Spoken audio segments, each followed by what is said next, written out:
gentlemen, somebody show this mic is moving. Great. Somebody's line is coming from you, Mr. Jim. I think it might be from you, Mr. Gilman. Everybody mute, please. Just mute your.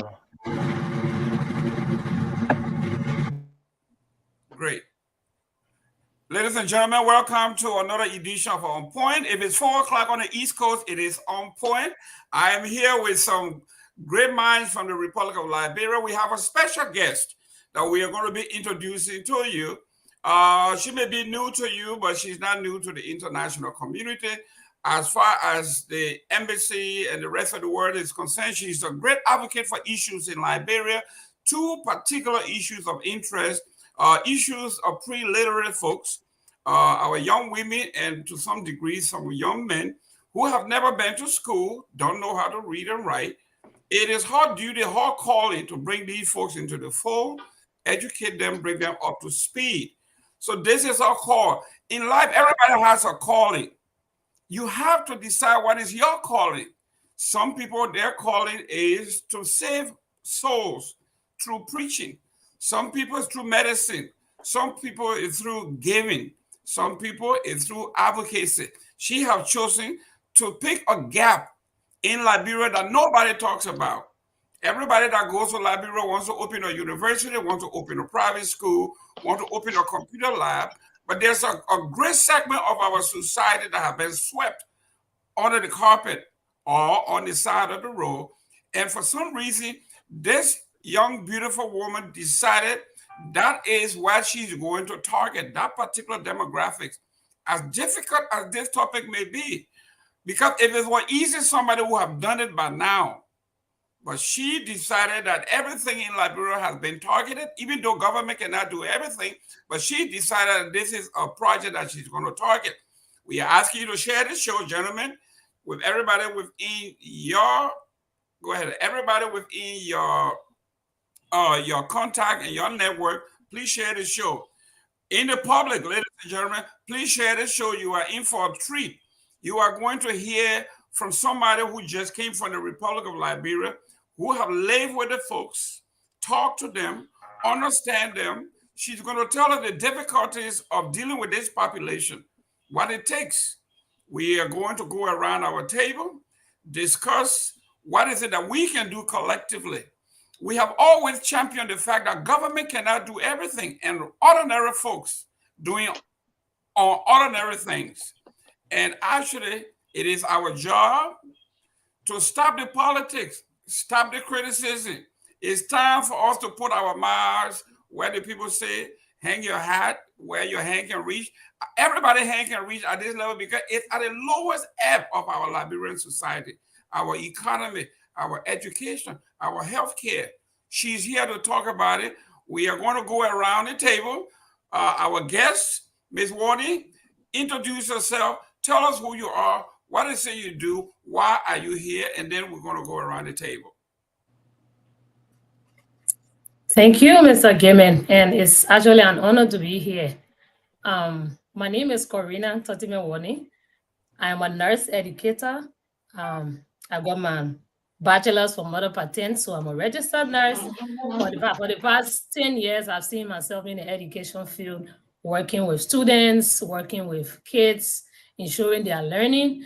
I currently work with Luminous Fund, an international organization that is involved with working with other school children to take them through 10 months of intensive literacy and numeracy, then we transition into government schools. And so the ages are between 8 to 14 years to ensure that kids know how to read, they know how to write, and they've never been to school, or they may have dropped out of school for 2 or more years. And so we take them through 10 months of intensive training, learning how to read, and then we transition into public schools. So this year, fortunately, it's a privilege, I was selected as a Mandela Washington Fellow. And one of the things that made me to stand up among many of the people that applied in Liberia, we have over 1,000 applications and only 17 were selected, is because we have tried as young leaders to make impact in our communities. Now, if you cannot make impact where you live and you want to extend to other areas, it's impossible. So some of the things I've been doing, last year, I established a small school in my community because I did a survey and realized that more than 65% of the kids in the community have never been to class. Now, these are children who are 16, 17, 15, 14 years old who have never sat in a classroom. And I tell you, this is Monserrado County. So imagine if we're looking at rural Monserrado and looking at other counties that kids cannot access education. So I set up a small school, chase parents to send their kids to school, talk to women in the community who are high school graduates to help compensate them from my own pocket, build a small zinc shop, 4 classrooms. And the first year was a success. I tell you, kids are excited to learn, they just need the right support. So for the first year, we had 36 kids that enrolled. I was excited because that was a start, and I could see that that is going to send a signal to other kids in the community that we need to go to school. And so if there's an opportunity presented to us, we need to take advantage of it. So my focus project after this Mandela Washington Fellowship for 6 weeks, when I return in August, my plan is to extend the school up to at least 6th grade. More parents have been coming asking, can you extend it to 6th grade? We don't want our kids to go out of the community across the road. Now, don't forget, we have the Testa Christian Mission School, but it's a private school. It's very expensive. So parents cannot even afford to send their kids to school, least to talk about sending them to Bethesda, which should actually be affordable because that's a mission school that have existed when I was a little girl. And I even wanted to go to that school. I cried on my parents so many times to send me to that school, but they couldn't afford at the time. So we want to extend it to 6th grade. We want to provide free services for these children. If they cannot, the parents cannot afford to send them to school, how much will you charge a parent for them to send the child to school? We need to start from somewhere. We're targeting 150 kids. We could extend to the communities that are just around us to ensure that we get that number. Maybe there are other kids that are older and might not want to come, but our goal is to reach them, to make sure. And we're focusing more on girls because we know that girls have been marginalized a lot. We know that in Liberia, around September, when schools are about to open, that is when the Sunday societies are open up. And students, girls are demanded to go to school. We have Lower Monserrado, Todi, where girls go to the Sunday society and they stay there up to October, November, sometimes December before they graduate them to come out.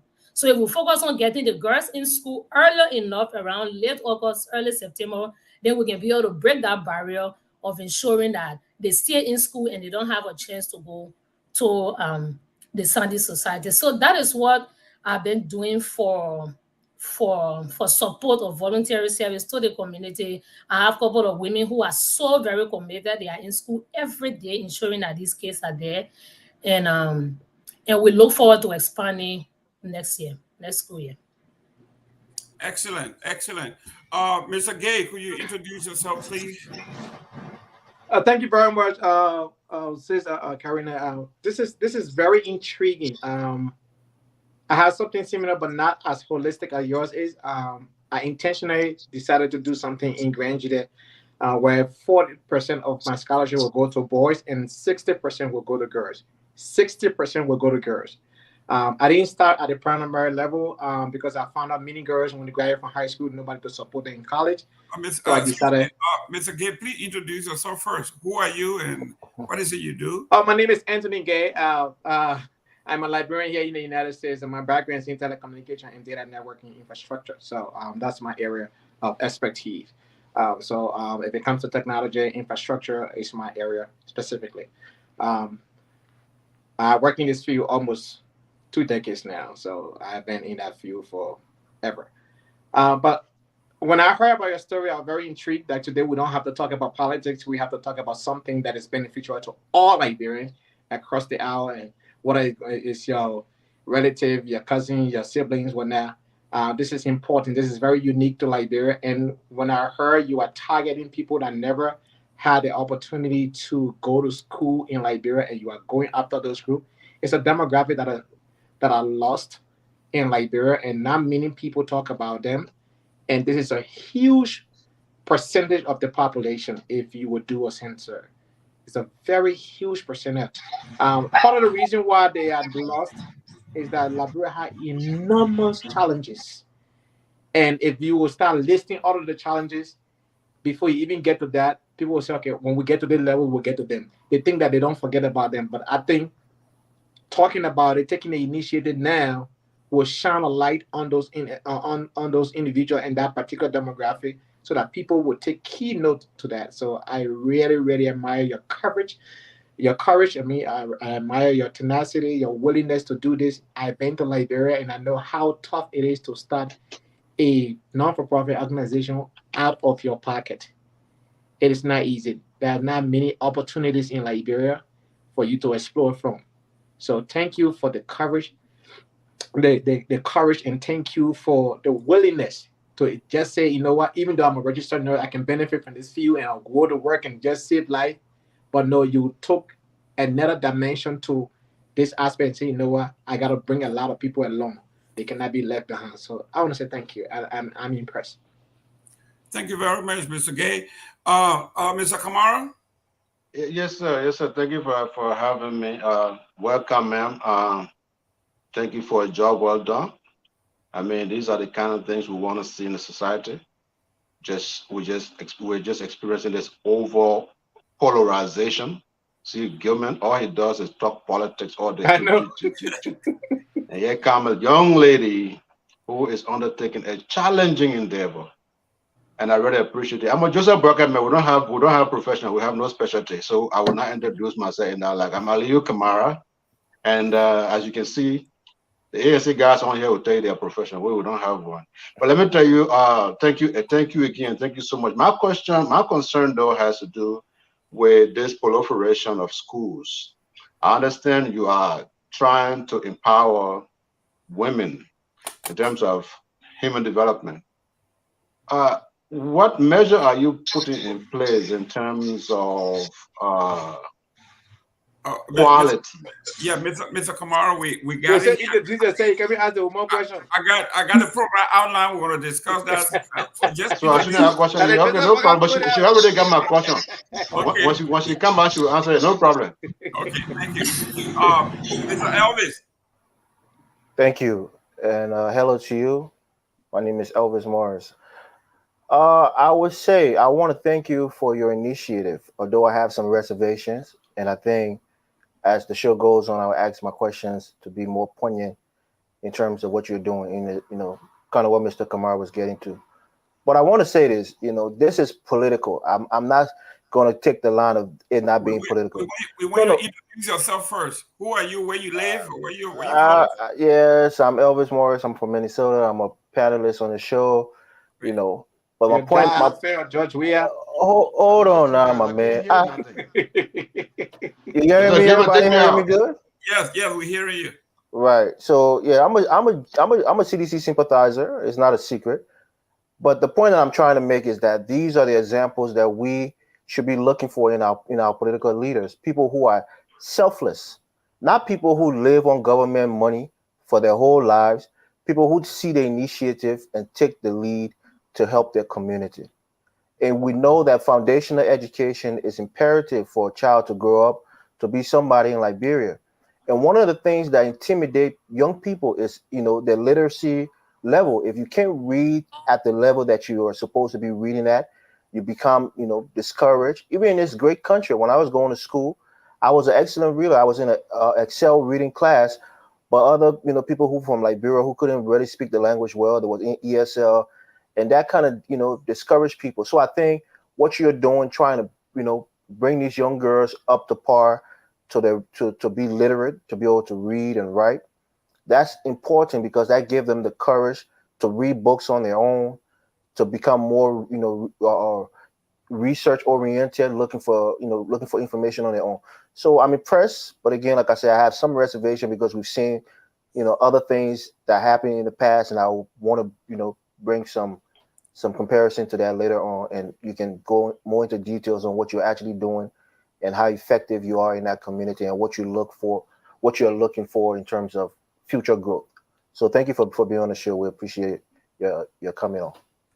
Great. Thank you very much, gentlemen. Michael Padmo took a few minutes off. He will be back and introduce himself. Ms. Wornee, I have your program laid out here, and I'm going to read it briefly. Then what we want to do here is you're going to tell us, what is this Mandela Fellowship? What does it do? how were you picked? Why were you picked? We're going to discuss that. But let me go into the project goal here. The project goal here is to ensure that about 100 or more kids in the community who have not or never been to school enroll in school this year, regardless of where they come from and what their background is, learn how to read and write. This will require students to be in the class every school day and get lessons to learn to improve.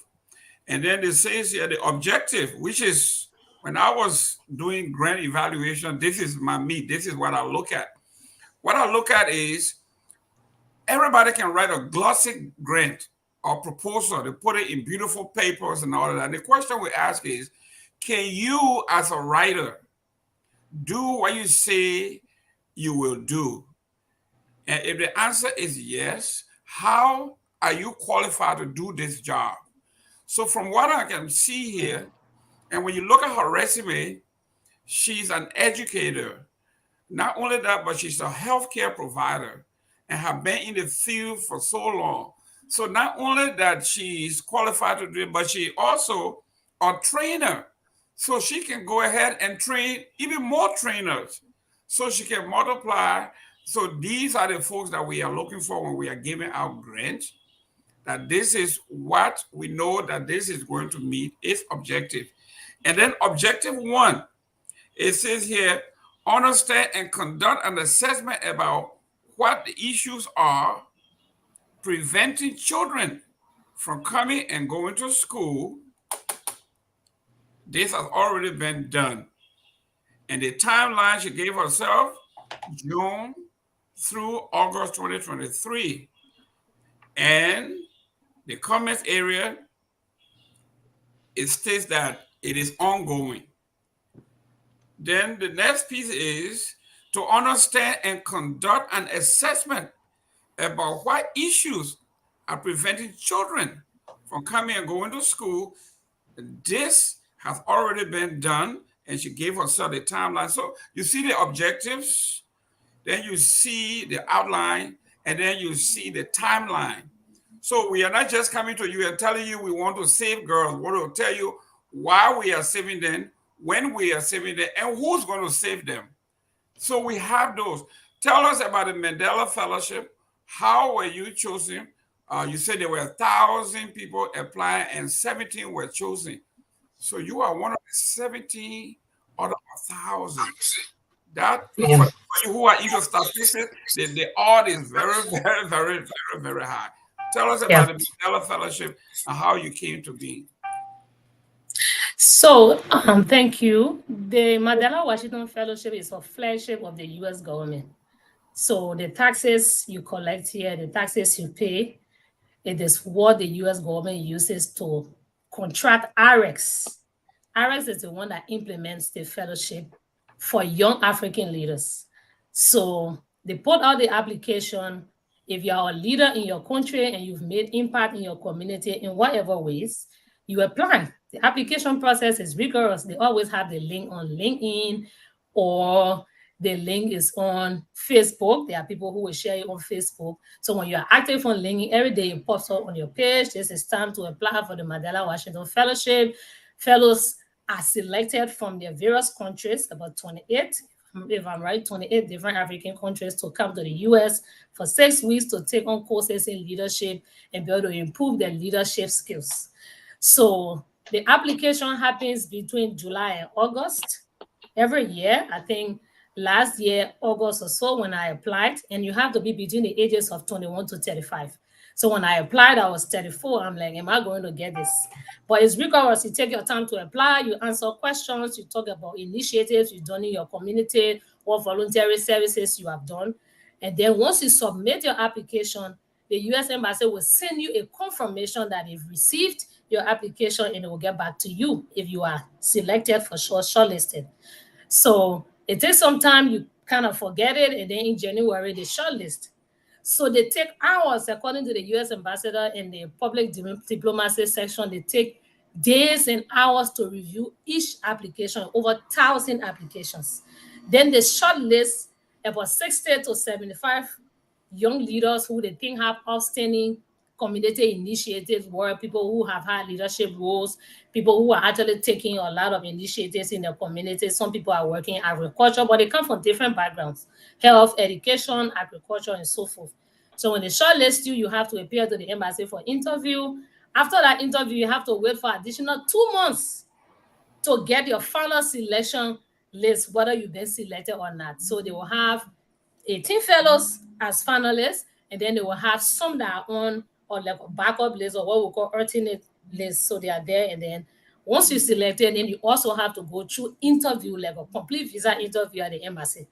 There are some people who got denied at the visa interview stage. So it's a rigorous process. It requires a lot of thought process when you fill in the the, the application. But at the end of the day, there are key things they are looking for. And so once they get what they're looking for and they're able to do a background check and know that you don't have criminal record, you are good, then you're shortlisted. And eventually, once you go through the process, you are selected. So the embassy is responsible for everything, including accommodation, including feeding, including plane ticket, transportation you use to leave your home to go to the embassy or to go anywhere. For anything surrounding the fellowship, you are being compensated for it. And then all of the fellows will leave their various countries. So as we speak, we have around 700 fellows from 28 African countries in the US for 6 weeks, and they are spread out across almost all of the, I think, 28 universities in the US. So it's a wonderful program. It actually opens your eye to diversity in its totality. You are able to interact with other young African leaders from other countries, understand what projects they are working on, how they are making changes in the communities, what impacts they are making, how you can learn from their culture and talk about your culture as well.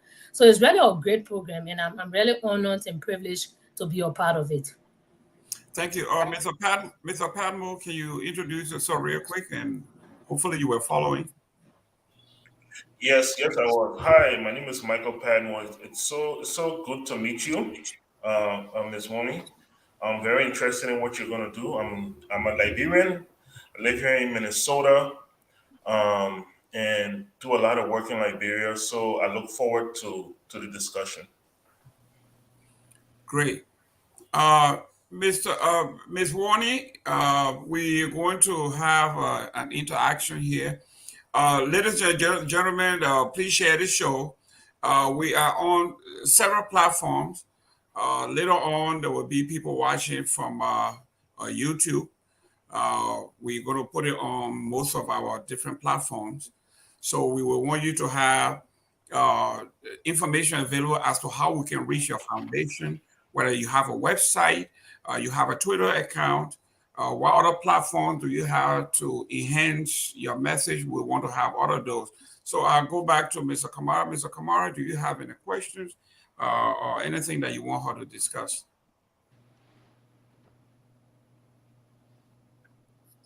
Mr. Kamara, can you repeat your question, please? Okay, now after understanding the details of your, what should I say, your mission, I have decided to rephrase that question. Okay. I don't want to be too technical because I don't want to put any hole in all of this effort that you're applying, because you're doing a wonderful job. My only thing is there are variations of reasons why adult kids would not be in school. It ranges from economic reason. Some of them are orphan, and some of them also have emotional and psychological reasons why they don't go to these schools. How do you intend to incorporate your team? What are the kind of workers you have? Because it's easy to just grab someone and put them in a classroom, but then there's a whole different ball game for them to be able to comprehend if all of those other things, all of those other factors are not taken into consideration. How are you working this out? And tell me about your team, the different categories of people, different qualifications of people that are involved with this project. Thank you. I think that's a very good concern. The saying goes that every mile begins with a step. And so the people I've had so far on my team are people who are quote unquote volunteers. They are not being paid. The teachers are being compensated, which is good. But let me start for myself, the expertise I have.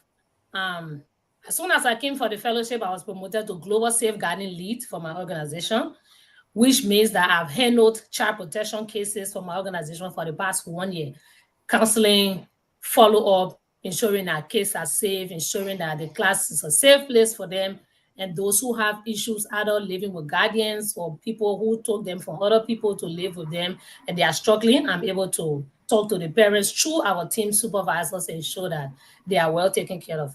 So I have counseling skills. I'm also a health worker, which puts a lot of responsibility on me as the vision bearer. But other than that, there are a couple of friends that I have that are into human resource, that are into counseling, they are health workers. We have teachers for now who are high school graduates, but trust me, their commitment is even more than someone who has a C certificate or somebody who is being paid by the government. I don't want to go into that side. So as we build a team of experts, as we build a team of people who have seen this vision and they see that there's a need to be able to support it, more people are still coming on board. Even as our year, I hear friends calling me and telling me, oh, we are in for what you are about to do. When I was sharing the Facebook page, I was like, please like the page and share it with other people. They were like, we are proud of you. We support you. We know what you can do. And so we are with you 100%.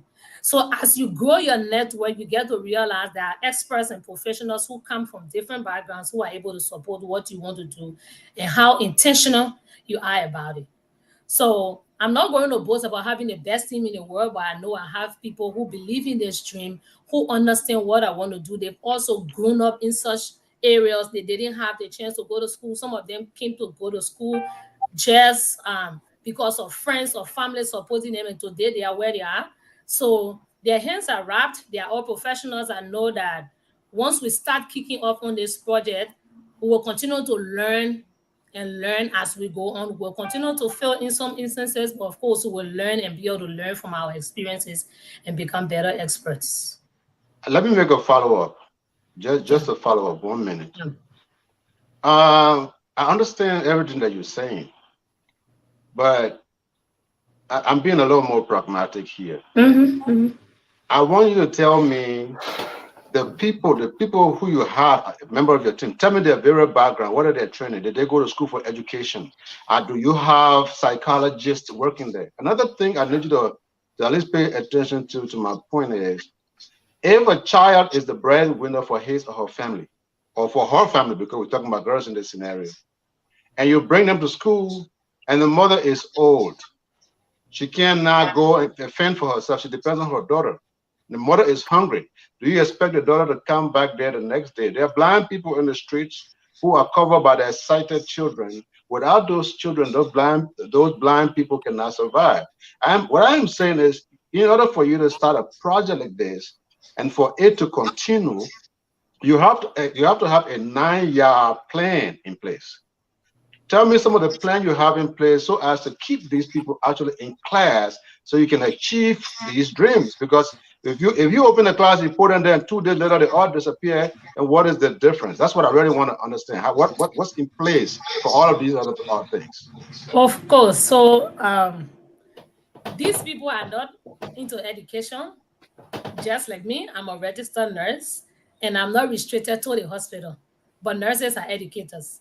So there are people who have background in human resource, have background in economics, have background in accounting, have background in education, of course, that are part of the team.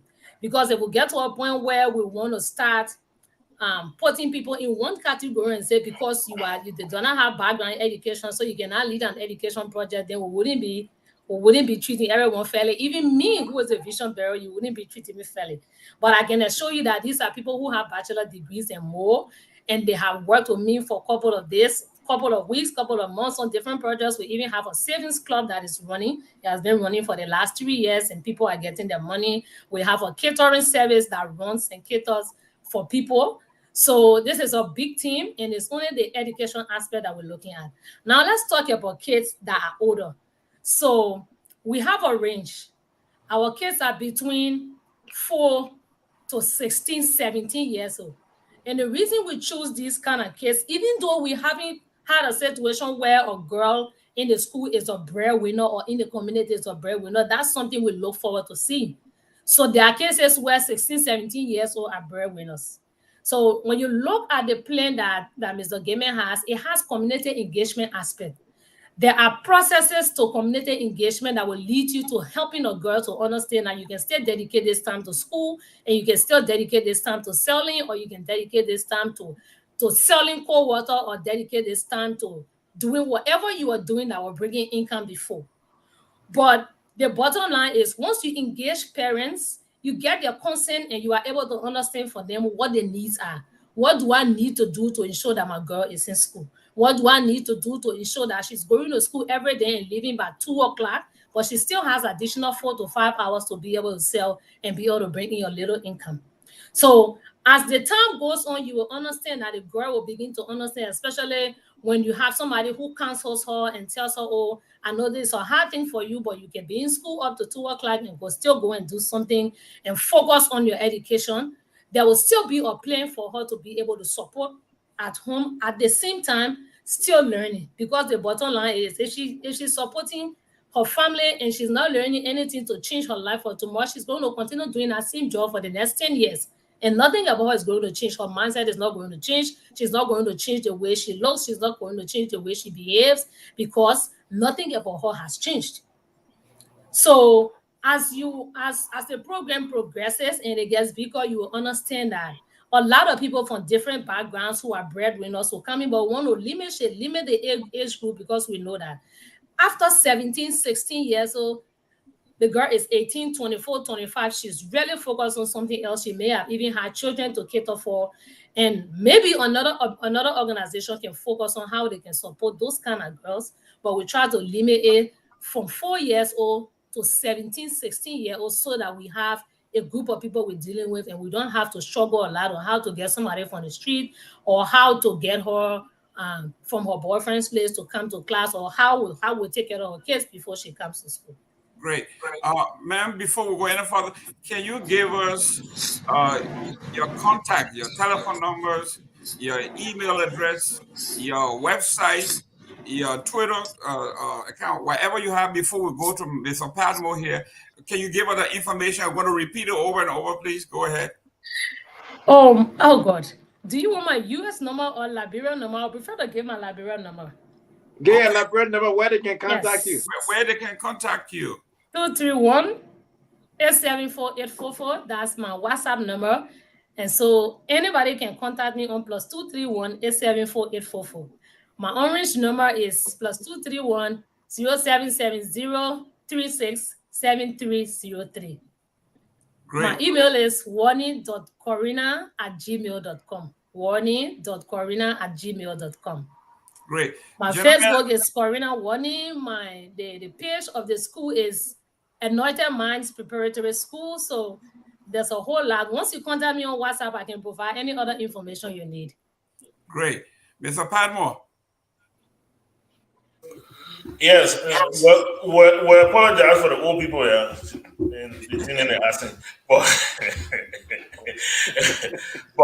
thank you so much for all you do for Liberia.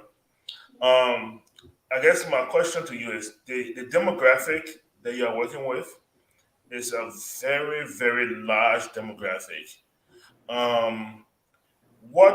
And I know you said you're trying to compartmentalize it where you don't grow too fast and you can focus.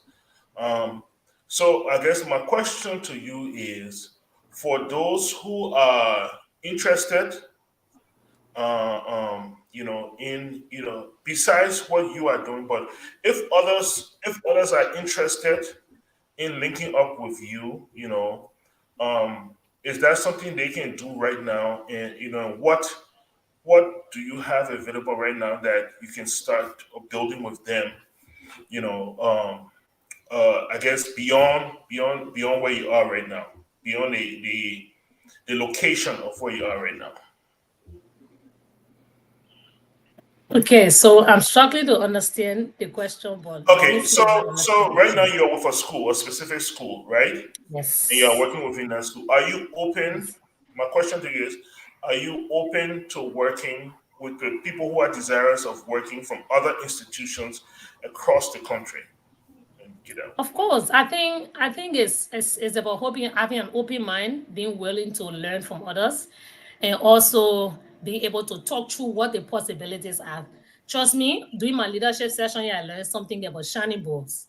And the speaker said, the professor said, when you have a project that you are focused on and you have an opportunity that connects to that project, it is good.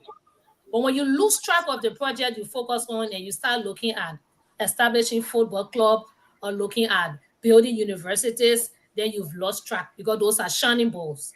And so those shining balls will distract you from what you originally planned to do because you start grasping here and there and you might lose focus of what you really want to do as a leader.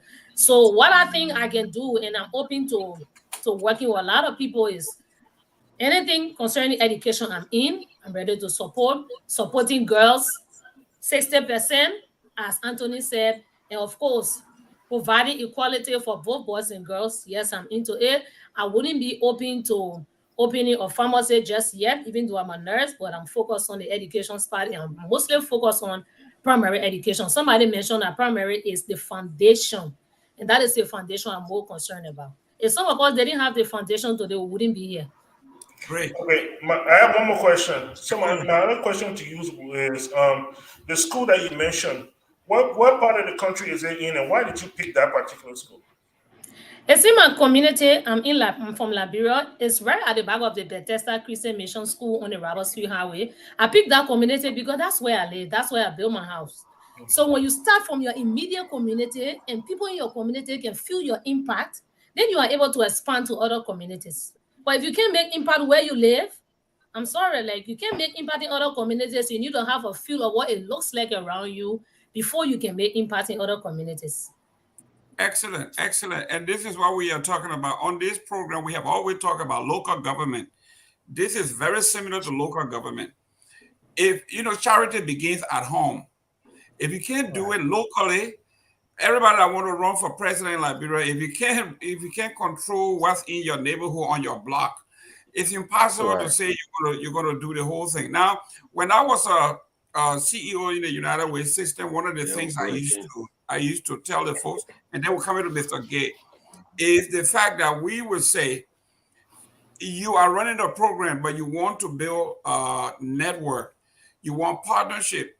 For instance, when I was developing a program for a church, they were into after-school program, and they had a big plan, but they couldn't do it. So I told them, just concentrate on what you are doing. I will connect you to the Boys and Girls Club that does after school. They do athletic things. You don't have to do it. They will come in and do it for you. They also had a mentoring program, and I connected them with a big brother, big sister. Their job is to mentor these kids, take them to places. So these are big chunk of the budget that is not coming from your pocket. So if Mr. Padmore wanted to do what you are doing in his neighborhood and he's willing to fund it, are you willing to train and carry on and make sure that he sponsors it, he pays for it, but you administer it for you? In that way, it doesn't bust your budget, it doesn't kill you, but it comes in. That's what he was talking about. Are you willing to? Yeah, I'm willing to support, I'm willing to give oversight, I'm willing to set it up for you and ensure that it's running. Great. That I can do, trust me. Excellent. Because the girl you are dealing with, there will be somebody, I know somebody who called me and said they specialize in sanitary pads for girls. That's what they want to do. And I told them, that piece you don't have to worry about. They can come in and do that for you. You don't have to spend a dime. They will take it. Mr. Gay, go ahead. And thank you, Mr. Gilman, for providing clarity on Michael's question, because I think she never understood it. If somebody is listening to you right now, what are the challenges you are faced with today, and what are the challenges you want to address with your school project? Because you just started these things, you're still uncovering some of the challenges, you're still trying to figure out some of the way to expand You want to grow big, but you have some hurdles right now to go over. What are some of those challenges you would like to address if somebody's listening or that will have the opportunity to watch the podcast later on? How they can be a help to your initiative? Thank you, Anthony. I think the biggest challenge will be finance, and that is why I've not stopped to add a budget. And Mr. Gimme has it. There's a budget, like little chunks of money here and there, like um, expanding the building will require funds or force, engaging the communities to ensure that they understand what the school is about and how and what the vision is and how we intend to support the kids is another thing. So you will see that there's a breakdown of uniform, there's a breakdown of feeding. Two of the biggest things that are on that budget is the construction of the school and feeding. We've heard so many times and all over the world that kids do not concentrate if they are not fed in school or if they don't have lunch. And even the programs we run with Luminous Fund, we either tag along with Mary Muse that provide food in Birmingham, Cape Mount area and Bon County, or the organization provides feeding every day for these kids. It is very paramount. At my school, I've observed that parents who send their children to school with anything. It's sad. And because I live closer to the school, so it's a problem for me. Lunchtime, everybody will just come to the house once I'm working from home and say, the Corina, we want to eat or we are hungry. Or they come to drink because they need energy. So feeding is a major aspect, and it's around 32 cents or 40 cents per child per day, which is very low, because it means that if you put the 32 cents together for all the children, is going to make something good for somebody to be hired to cook for them every day. So the biggest challenge has been financing, even though I've been doing it on my own, it has been coming from my monthly paycheck. And that's something that I still look forward to doing. Like you have the desire to do something, and even if it causes you to get embarrassed and where you can't afford to give your kids certain things, but they will have to understand one day that you're doing it for a cause. So finance has been the biggest issue. I reached out to few of our aspirants in the district. I reached out to Ato Kotolo. He has promised to help with a few bonus of zinc. I've been trying to reach out to our rescue mother, Finabono. I haven't really gotten, I reached out to her several times. I haven't gotten really good feedback, but I'll still keep pushing. So these are the challenges we're having. But no matter what, challenges are meant to come because it helps to make you stronger and you're able to figure out. So as I lie down here every day, I ask myself, what if I don't get the support I know I want between now and the end of August? What do I do? How do I support these kids? How do I ensure that they're coming back to school? How can I engage more parents to get students to come to school so that I know that from 36, they are moving to 50 or 60 or 75 kids for next year? So these are the things that run through my mind. But there's a small budget I put together. Mr. Gaiman has it, and there's a clear breakdown of what is needed. Thank you. Yeah, as a person who went to refugee school, to their own bench to school, have to depend on split fee and cornmeal being cooked on school campus to eat, and went through that rigorous process to obtain my high school diploma. I know what it's like to be hungry in classroom. Even though I've been in America almost 2 decades now, but I know what it's been like, being, in that kind of circumstances, hungry and listening to the teacher, give me a math problem, algebra explanation, or, taking a chemistry class or physics. So that is the reason why I asked that question. Another thing I have to ask you is that, what is the retainer rate? Because myself was a trainer in the technical field. What is the retainer rate of your students? And what does that performance look like? I know you just started this thing, and because you have to be able to evaluate, how the performances is going, what's the retainer rate is. If you have 100 students beginning the school year, do you have 80% of the student completing the school, or 75% of the student completing the school? And what can you do to upgrade the retainer rate and their performance as well?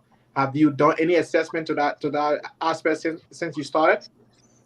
Yes, I have. Like the first year started with 42 kids, Mm-hmm. and we ended the school year with 36. Okay, that's very But impressive. I was more concerned about why the 6 children dropped. Mm-hmm. And they dropped because of relocation. So the parents relocated to other communities and it was so far for them to come. But as I said, when kids live in a community or communities that are closer, it's easier for them to commute back and forth, which allows them to easily walk to school and go back. Now we start thinking about retainer rates when I expand beyond my horizon and I start looking at how can we get these kids to school every day? What is causing a child to stay away from school? Getting in touch with the parents. Why has Corina not been in school for 1 week? What is happening to her? Is she okay? Do we need to send somebody to see her? So these are things we're looking at for the next 5 years plan. But for now, we have had kids just in the vicinity, like 15 minutes away, 20 minutes away, and they can easily walk and go home from school.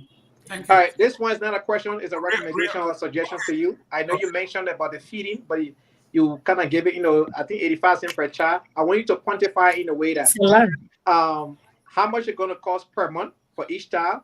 And so you can say, you can sponsor one child, you can sponsor 2 children, you can sponsor 5 children. Do it that way. People will be willing to help you in that regard. Then, they won't be able to, figure out how much a 25 cents will be able to feed a child per month and all of that stuff. So you can say, hey, with your $25, you can feed one child. With the $20, you can feed one child. With the $30, you can feed one child. Trust me. Yeah. I know you're looking to lawmakers and politicians to help you. Look outside the horizon of those people, and you will get a lot of supporters, because this is something that many Liberians will gravitate towards, because it will impact not just only that community, but the society in general. That these children tomorrow will be productive citizens of our country. They are future leaders, and they are a group of people that have been forgotten. Right? You're looking at a man who's 17 years who never entered a classroom. A girl who is 14, 16 years who never been to school before. These are people that you give you hope and aspiration to, hey, your life will not be a waste, and you can become somebody tomorrow. And once they have that foundational point, and another thing, maybe I'll speak to you offline about it. So because I don't want to overwhelm you with all of the different things, but you can look at that into that direction as well. That's correct. Okay, so he has all of my information, Mr. Gates. My information. One of the reasons that she's here, and I'm glad that we are talking about it, people like you and myself, and now I'm going to get involved, because this is what I did for, bigger organization in the United States, to do what we call share funding. Correct. For instance, if you went to Metal Steel and say, listen, I want you to sponsor 2 teachers. One of the organizations that I have here, there was a gentleman from Fort Lauderdale that gave 1 staff to do accounting from his office, share responsibility. So his contribution to that organization was, listen, my staff in my auditing office, they're going to do your books. They're going to do auditing that has to do with finances. So you don't have to worry about this, and just worry about your core values and things. And somebody else donated the transportation piece, and the gas station donated an annual whole year of gasoline. So we're going to help you to see how you're going to piecemeal this so your budget can be very thin, and you know how to go ahead, Elvis. So just before, Elvis, one minute, just before you come. So this is a brief synopsis of what feeding looks like, right? So if you were to feed 150 students every day, 40 cents per child, you spend $60 to feed 150 children per day. So if we were to times the $60 by 20 days in a month, it's 1,200. Yeah. So if we were to times the 1,200 by 11 months, 11 months that they will stay in school, or maybe 10 months, let me say 10 months that they will stay in school, that's $12,000 to feed 150 children for the entire school year. Great. So many of these kids are coming to school, they're not worried about food, because they know around lunchtime they will have a plate of food to eat. And ma'am, one of our panelists, it looks like we have hit our limit here on how many shares. But he already volunteered that he has a group that can support the effort. They are into community empowerment. So his name is Jimmy Eastman. He's one of our panelists. So this is what we are talking about when we are talking about reaching a group of folks with a lot of expertise, including Mr. Kamara. Everybody has some expertise that it can help to kind of round out the scope of what you're trying to do. and to make it successful. And eventually, my goal would be that you can replicate this effort to all 15 counties. Mr. Elvis, go ahead. Thank you. And I'm a little emotional because my family also has a school in that area, the Nikki Louise Preparatory School in that Marshall area. But my question is, what is your aspiration? So, for example, you have a 12-year-old child who doesn't know how to read. So you can't quantify their reading level to know if they are at a first grade level or at a K2 level. But once you get them up to speed, then how do you then put them into the mainstream of our educational system in terms of, okay, I never went to school before. I'm 15 years old. I've gone through this rigorous process of learning how to read and write and numerate and things like that. How do you then place that child in a grade level to say, okay, that child can now read to a fifth grade or to a sixth grade level? Let's put them in a sixth grade class so that they can continue their education, maybe up to tertiary education. Well, how do you find that placement? That's my Well, question. I think it can be interpreted in different ways.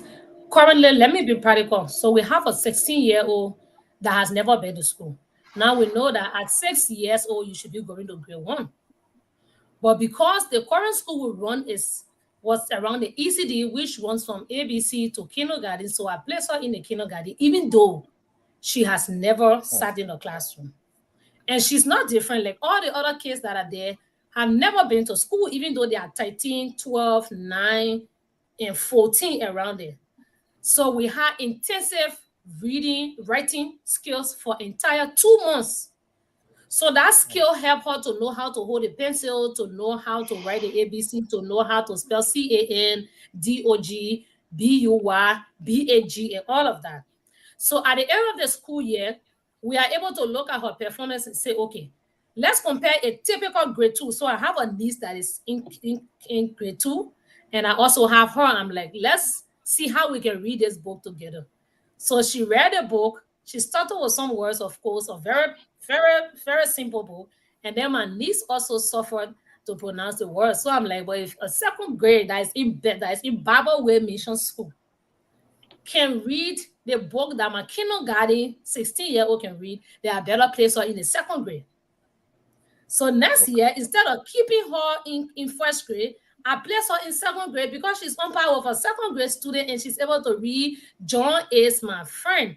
I can go to school.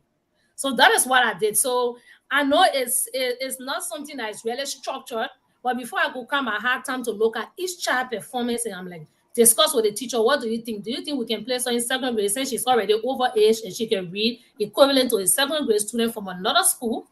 And once we agree, then we place her in second grade. So you are able to help the child to realize their own potential sooner instead of dragging her to send her to first grade and she will sit with the babies and she will feel shame and she will not feel like she's part of the system. So I encourage her, I say, if you perform the first half of next school year, I will put you in third grade. At the end of the school year, you will go to fourth grade. So before she knows it, she will be in sixth grade, but be performing at the same level of a typical sixth grade student from either a public school or another private school that is closer. Now, this is what I'm going to do for you. I have a packet here that I'm going to send to you. It's called pre and post tests. For students, you can evaluate them when they get into your program. And a year later, you can do the evaluation and do the measurement and see. So I have the whole packet here. Even though it's designed for American school, you can tweak it to benefit yours. I also I had two PhDs. Somebody's line is open. And from you, Mr. Given. No, my phone is off. Hold on, let me mute my line. Okay. I have two staff here that are reading experts. They can teach from sight words. I mean, this is the training from sight words to everything else. Because reading, if you can't read, you can't do math. So one of the things that we're going to be working with you on would be whether it is possible for us to do distance learning. Do you have, is it possible to have a computer Before you leave, I will hold on 1 minute.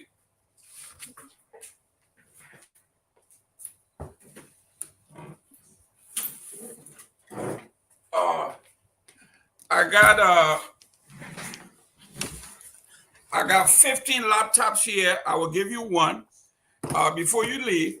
Hopefully, we can find a way to do distant learning where I can put you in touch with people in actual classrooms here in kindergarten, elementary school, where they can actually help with sight words and all of that. You can do that. So we have to work out a way that you can set up your computer at your site, and the kids can actually learn with the other kids here. We have that capability. We can do that for you. So there's a lot we'll be helping you with.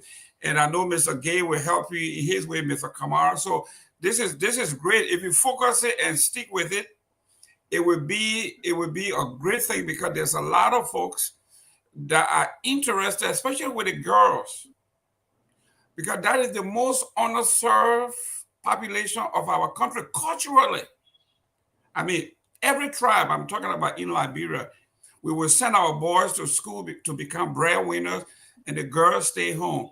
So you are trying to change that. And we want to say kudos to you. We want to let you know that we will support you. Give her your telephone numbers, again, your WhatsApp number. We're going to do the flyers. We're going to share it with everybody to make sure that you get the kind of support that you need. This exposure is beautiful. You're doing a great job, very unique job. Mr. Gilman, let me say one more thing to my sister before she. Yes, go ahead. She said something about putting everybody in one basket. No, I wasn't trying to do that. Actually, if you listen to my question, I was trying to project you in a way. And luckily for me, Anthony Gay, Mr. Gilman, Avis, the rest of the guys, they kind of broke my question down to you. When Anthony Gay asked you about challenges, and you begin to mention food, the shortages of that, and how kids can be hungry, and this and that. When I ask you about your entire plan regarding that, Evans asked you about measuring the student's ability. Those are the psychological aspects that I was asking you about. So some of the questions that we will ask you here, you can take note of them. It's not to put you against the wall. It's actually to give you some tools that you can use as well. Because for me, as somebody in the corporate world, in the business sector, we want details. We want explanation. You see, we usually say, put your mouth where your money is. So if, education is a technical thing. It's not a by heart thing. It's not an emotional thing. Yeah, compassion goes a long way with it, but you got to be a technocrat. The reason why I asked you specifically about the area of education is that there are different standards for adolescents. There are different standards for people who have passed puberty. The way a 6-year-old learns is not the way a 16-year-old learns. So when I ask you the question about whether or not the people went to school for education, that's what I wanted to understand. Now, if I decide to say, okay, I'm ready to help my sister, I know for sure that the fund is not only going to Merrimack, where a group of kids get together and eat and drink and go home the next day and come back and can't read after that. I want to make sure that I'm actually getting my money's worth, which is they are actually getting that education. That's why I wanted to know. So in America, for example, if I'm over 19 years old and I go to school here, they wouldn't allow me to sit with a regular student. They have something called GED. They send you for tutorial, you prepare yourself, you go and take the test, you pass, and you're certified as a high school graduate. So those are some of the things that I am looking at from the technical aspect and asking, because you need all of these together to actually be successful. It's not just to keep them in one spot. And because I'm not on your campus and know what's going on, I would like to have more information from you. That's what I'm asking you. But I appreciate what you're doing. I hope God bless you. In whatever way we can, please let us know. Thank you, Mr. Kamara. Here's what I'm going to do for you initially, right? In everything you want to do in this world, if you don't have access to the internet, it becomes difficult. For the whole year, I'll pay for your Wi-Fi service. Whether on Lone Star, or second, you pick or orange. You pick the Wi-Fi service you want. I'll recommend orange Wi-Fi, but if you want Lone Star, it's up to you. Because I've tested both of them and I've seen the deficiency because it's my area of expertise. Yeah. So your whole staff will have access to the Wi-Fi. So like Mr. Gable was saying, then you will have access to the entire globe. You can have somebody in Australia say, listen, I will teach your student free of charge mathematics. It's my area of contribution to the school. All you need, one projector.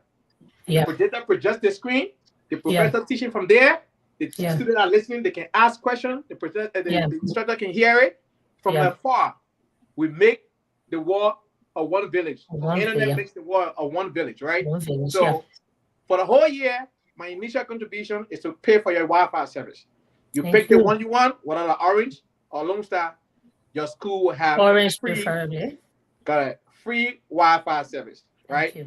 I've done it for my college in the college in Grand Juliet County. Free Wi-Fi service. The reason why I stopped paying for the monthly service, the faculties decided No, we don't want to go there. No.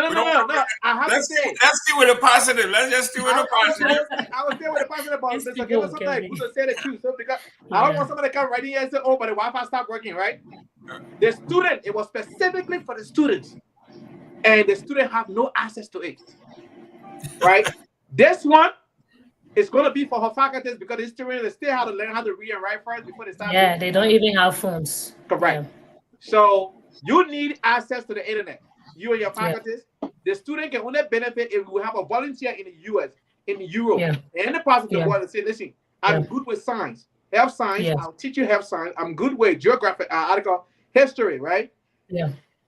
They can teach across the globe. Yeah. Like that program Mr. Gilman just mentioned, you can also have it, and you also have access to electronic libraries. All the books that you want is online, right? But the one singular thing that you need is access to the internet. Yeah. That's all you need. And that I'll provide for your school. That's my initial contribution to the school. Thank you very much. You got your laptop here. I don't know how you. I will make sure you. You got 15 laptops. Why are you giving the woman only one? Listen, I gotta have auto program too now. Thank you, Mr. Kimmon. I appreciate that. Yeah. We got professors and folks at the Grand Bassa University. They have also the appeal.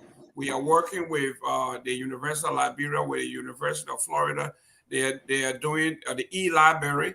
What they are working on now is the security aspect, how to protect intellectual properties.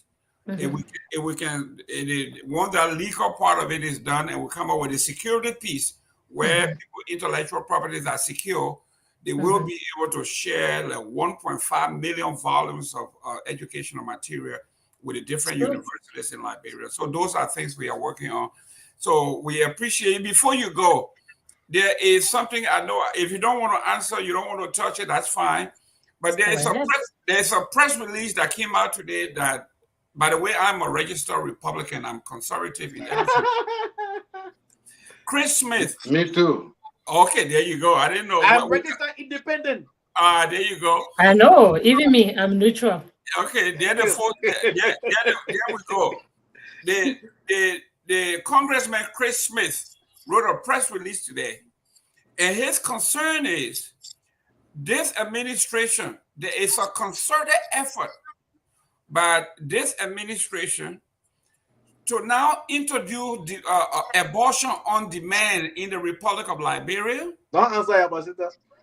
Listen, which is, to him, it is an attempt to do population control, and Africa is the target, Liberia being the first country. I wonder, you as a woman who is in the process of saving girls, where do you stand, or what do you see? What do you think about this proclamation? I'm anti-abortion, unless in the cases of rape and incest. But I think we should do all we can to make sure that every woman that is pregnant has a safe pregnancy and safe delivery. And not only that, but that we support as much as we can so that the child can become a viable citizen. But this particular email, I agree with with Chris Smith, we shouldn't be anybody's guinea pigs. We shouldn't allow some of these things to happen in our country. I don't know if you don't want to touch it, that's fine. If it's political, you don't want to touch it. Yeah, That's she came It's too for political, school man. business. We're not talking politics. You but tell a political question you ask. if you have some comments on reservation, if you have a position, that's fine. But we thought we give you the chance to give a crack at it. I think, thank you, Mr. Gimme. I will just say something short. I think we're already doing a lot in our country to stop unwanted pregnancies. And we know that it's still at a slower pace, but we have family planning services that are available. Young girls, 14, 15, are voluntarily going for family planning. They actually either going for the 3 months, or they're going for the tablets, or they're going for the 10 years, or they're going for the 5 years. So, and in our country, we know that abortion is illegal unless it poses a risk to the mother. Maybe that pregnancy, she has had a lot of kids, and that particular pregnancy might not go well with her. The doctors can advise. Or as a married woman, I've had a lot of kids, and I decided that this pregnancy, I don't want to go to a trained doctor to be able to do the abortion. And that saves me from having another baby and putting my life at risk. I'm not sure why this is coming up and why Liberia should be the first target, but I think that's something we need to dig more into to find out where this idea is coming from. We are just around 4.9 million people. We are not, how many, like other countries, Mali has 21 million people. Nigeria has more than 20 million people. More than 200 million. 250 million plus. So 200. I'm not going to say a lot on that, but I don't think that's something, because we already have our own means of protecting ourselves. Our sisters in the villages, the messages have been going that you need to plan your family, you need to know when to have children, decide with your husband when to, even though there are some issues that husbands will say, no, I don't want to control how many children I have. I think if a woman is taking from it, means I wouldn't know if she's cheating. That's what men in the villages say, but people should be allowed to have the number of children. If a woman wants to do voluntary abortion, she should go for it, or the doctor can advise that you can't have this baby for XYZ reasons. So thank you, guys. It was nice being on your show, Mr. Gimme. I'm honored to have been given this chance to speak about what I do and what I'm passionate about. I'm grateful that all of you have been able to talk into what I do. You appreciate this project and you're willing to support. I appreciate that. I know I'm a young woman and there's a lot at stake when you entrust people with your money, but integrity is everything. And I can assure you that one of the reasons why I'm a part of the Mandela Washington Fellowship is because I have a proven track record of what I do, how I interact with people, how I've led groups of people, and how I'm making impact in my community in different ways. So thank you all. My phone numbers are available. My WhatsApp is available. My email is warning.corina@gmail.com. My WhatsApp is +231 874 844. It's active. Please reach out anytime, and I'll be willing to talk to you. And Mr. Gay, thank you so much for your first support to this project. We appreciate you, and God bless you. Mr. Gay, I will get in touch for our laptop. Okay, thank you very much, ladies and gentlemen.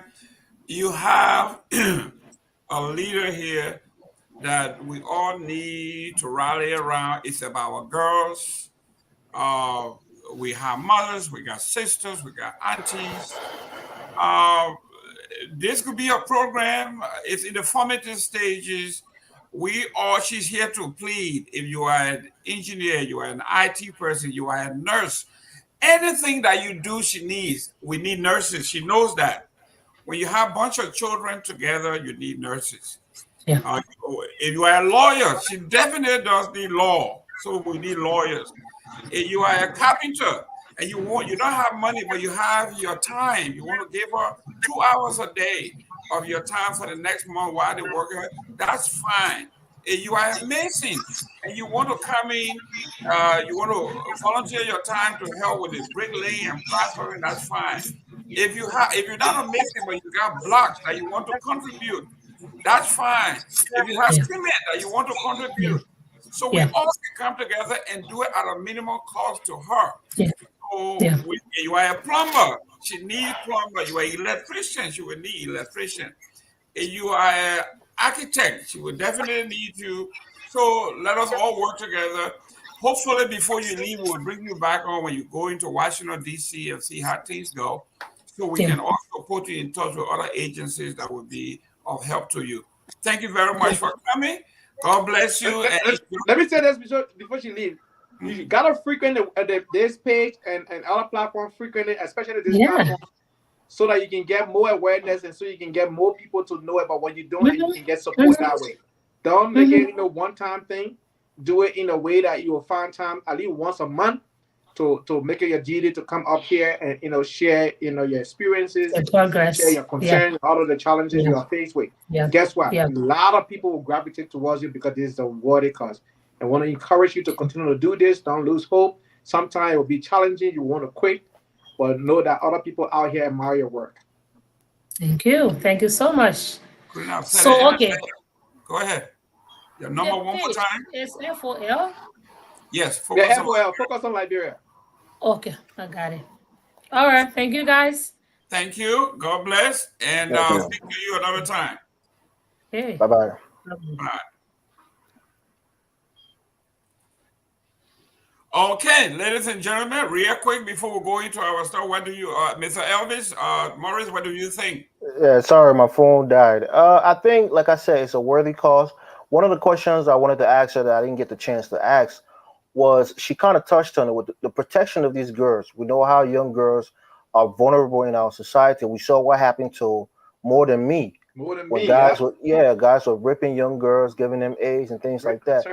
So who are these teachers? Like Mr. Kamara was saying, what are their backgrounds in terms of not just their education, but their character? Because these are young, vulnerable young girls who may not be, intellectually there. So some guys can take advantage of them because they're not literate, they can't express themselves, or they feel intimidated by them. Or because they're poor. Because they're poor. So I wanted to know, like right now she's in the United States. Who's her caretaker at the facility right now? How does she check on, I know school is closed anyway, so maybe they're not in session. Maybe since, school is closed. Or if they are in session, because these kids need a lot of work over you go to summer school, maybe they're doing summer school to try to catch up, but I didn't get a chance. My phone died, so that wasn't her fault. But, overall, I think she's doing a good thing. My biggest question would be, how do you then streamline them? Like, is she going to have a school for, that's going to go up to 12th grade where you can place these different, kids who are progressing through the school system to different grades? Or after they reach a certain level, does she then send them to a mainstream school, like a government school, where they can be placed in a rightful, if they have the acumen for 8th grader or 10th grade, to place them in that grade? That's one of the questions I wanted to follow up on. Yeah, that I can answer, because in her proposal it says when they reach school, when they're readiness, they will be transitioned into the local public schools or any school of their choice. So the goal is to bring them up to speed. Now, one of the things that I think you touched on that we should all encourage her is that if the children are that far behind, it makes sense for them to have a year-round school. Right. And not because they are not regular to say they need that tutorial. That's summer school. Yeah, they need that tutorial because they are trying to catch up. So giving them 2 months off, you are behind 5 years already. You get them 2 months off. Now the 5 year, 2 months behind. Mr. Gay, your phone, your mic is off. No, I was saying I agree with you, and I think Elvis raised a very valid point. But I did read her bio, and they have something in there for the child protection. Mm-hmm. But yeah, Elvis, you raised a valid point with the More Than Me. We saw that case, and today we still scratching our head. Some people walk free from that case. Right. But yes, indeed, this is a worthy cause. I think she needs a lot of support. She needs every hands on deck to give her all the resources that she needs, because this group of people have been forgotten, and it's a very huge percentage of the population of Liberia. But this is why she came on, and this is why she's here. The objective of the Mandela Scholarship, the fellowship, is to give you the exposure Okay, look at the amount of tentacles she touched today if she was not here. So we appreciate it. Mr. Jimmy Eastman, you are listening. I think you can. We got one slot now. You can come back on. So this is great, and I'm going to instruct my IT person, the person who my social media person, to help her with her Twitter page, Facebook, all of She those things. And she she's needs a already gone GoFundMe now. page as She's well. already gone now, Mr. Gaming. But think about this, right? A person who is 16 years old, say they go through her program and they're placing, let's say, the 6th grade. By the time they get to 10th grade, they're 20 years old, you know? So is she doing follow up with these kids down the years to make sure that, she gave them their first step into their education to complete it, at least to go to a high school level and complete high school? What's the follow up? Does she just send them away to the mainstream school system or the public school system, and then they're left to fend for themselves? Is it kind of like a mentorship where she can make sure that these young girls can become something tomorrow, getting a high school diploma and maybe even more? But again, she's already gone. That's what I'm saying. I didn't No, get the but chance to ask all of my she questions. And she's listening, but I also have a packet here that does the follow up. Even that packet even entails home visit. That's the okay, connection Mr. between. Gibbon, Yes. there's a book called Where There Is No Doctor. Even if you give me that book to read it, I can't go get anybody an injection. What the point here is that she's doing a great job, and we'll do whatever we can. She needs to hire people with different backgrounds, like Evans is saying, to make this a success. All of these female educational programs that people have started in Liberia right in front of our eyes, they've all failed because there's not a proper planning. You have to plan properly. You cannot do it by heart or dress by dress, whereas you do this and then later on you do the other one, and then later on you do the other one. No, you have to have the whole thing planned out. Yeah, More than but me failed, even though they have over $10 million budget, they failed. right, There was a school in Red Light that was basically, I just forgot the name. Their job was to educate married wife, stay-at-home wife, or married women who had not been to school before. That school operated for 3 years. It broke down. It failed because there are several other things, several other factors that they should have taken into consideration, which they didn't. They just went and did it by heart. So she got a very big heart. I think she's a wonderful woman. I think she's undertaking something very challenging, and I right. respect her for it. But let her take some tips and some cues and try to work with it. Okay? When you talk about primary education universally is designed for primary kids. So you cannot apply primary education to young adults and expect it to work. Usually it doesn't.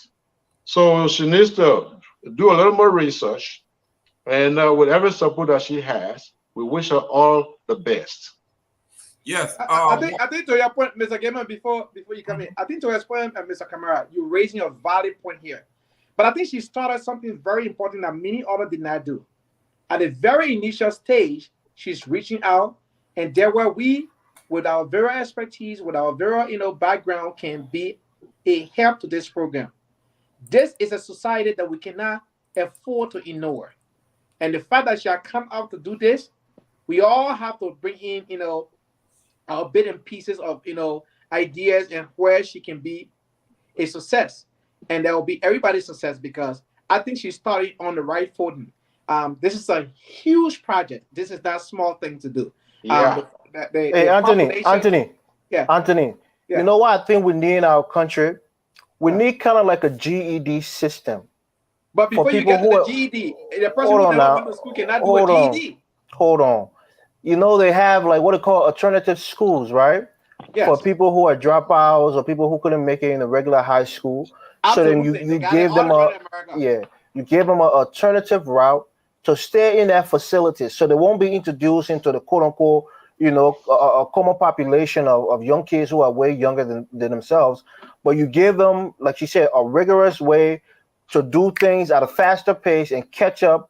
And maybe you can put them in high school from maybe 9th grade to 12th grade to try to graduate and whatnot. But they need that kind of system where a person who, let's say, is an older person, they can get there, they can go through the process fast, and even graduate using the curriculum of our country and get a high school diploma and maybe even go into college. There are some people who came to this country who barely finished high school, barely even finished 6th grade, but got their GED, studied high, qualified for it, passed that threshold, and went to college and became successful people today or tomorrow. So it doesn't mean you have to go from grade 1 all the way to grade 12. You can have a curriculum and you can study for it, pass it, and then maybe even go to higher education. I think that's what our country needs. I'm not saying she should do it, but overall as a country, we need to put something in place like that. That's the direction we will end Mr. Jimmy Eastman, welcome. But you mentioned something. Oh, welcome in first. Give Mr. Eastman a chance. Let him chime in, please. Eastman, welcome. I know you were listening. Sorry for what she did was, I think when she when I sent her the link, what she did was liked sharing the show, she shared the link. So all her friends came on and liked her. Okay, I got you.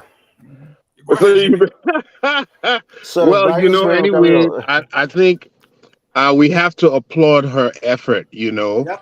A lot of us talk a lot, but we don't do nothing. We see this woman actually doing stuff. Yeah. She's actually impacting our fellow Liberians, and that group, for me, mothers are if we target mothers' education, I think we will educate the entire Liberia, because mothers take care of children. What I wanted to ask her if we could add to her, I'm with a group that not only do we believe in building schools, but we believe in giving them trade skills. Like just the other day, we sent about 50 sewing machines to various schools, because we think if somebody is in school, knowing the attrition rate in Liberia, children don't stay in school long. Yep. So give them as much skills, survival skills, that will empower them to be able to sustain their lives, even if they just 1 year.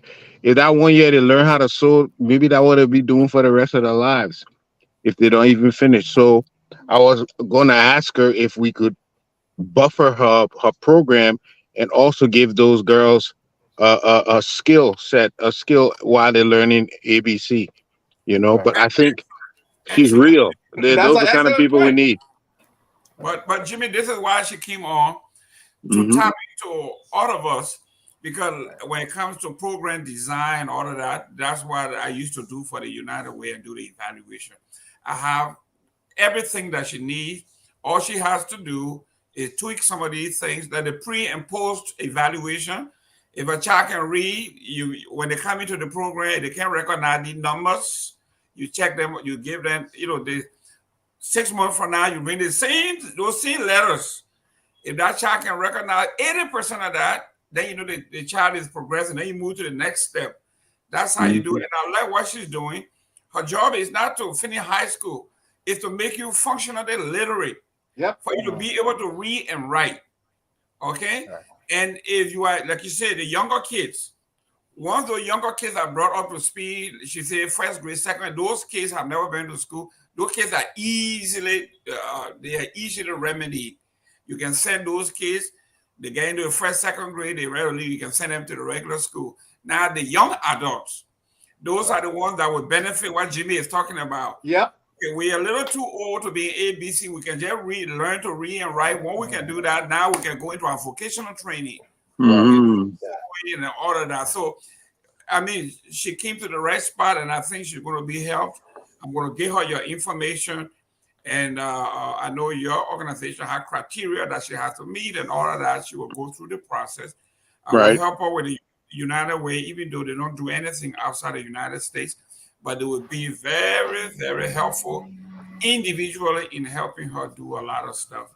So that's great. And she has to, because everything she's doing here, I'm looking at her budget, is based on a 10-month curriculum.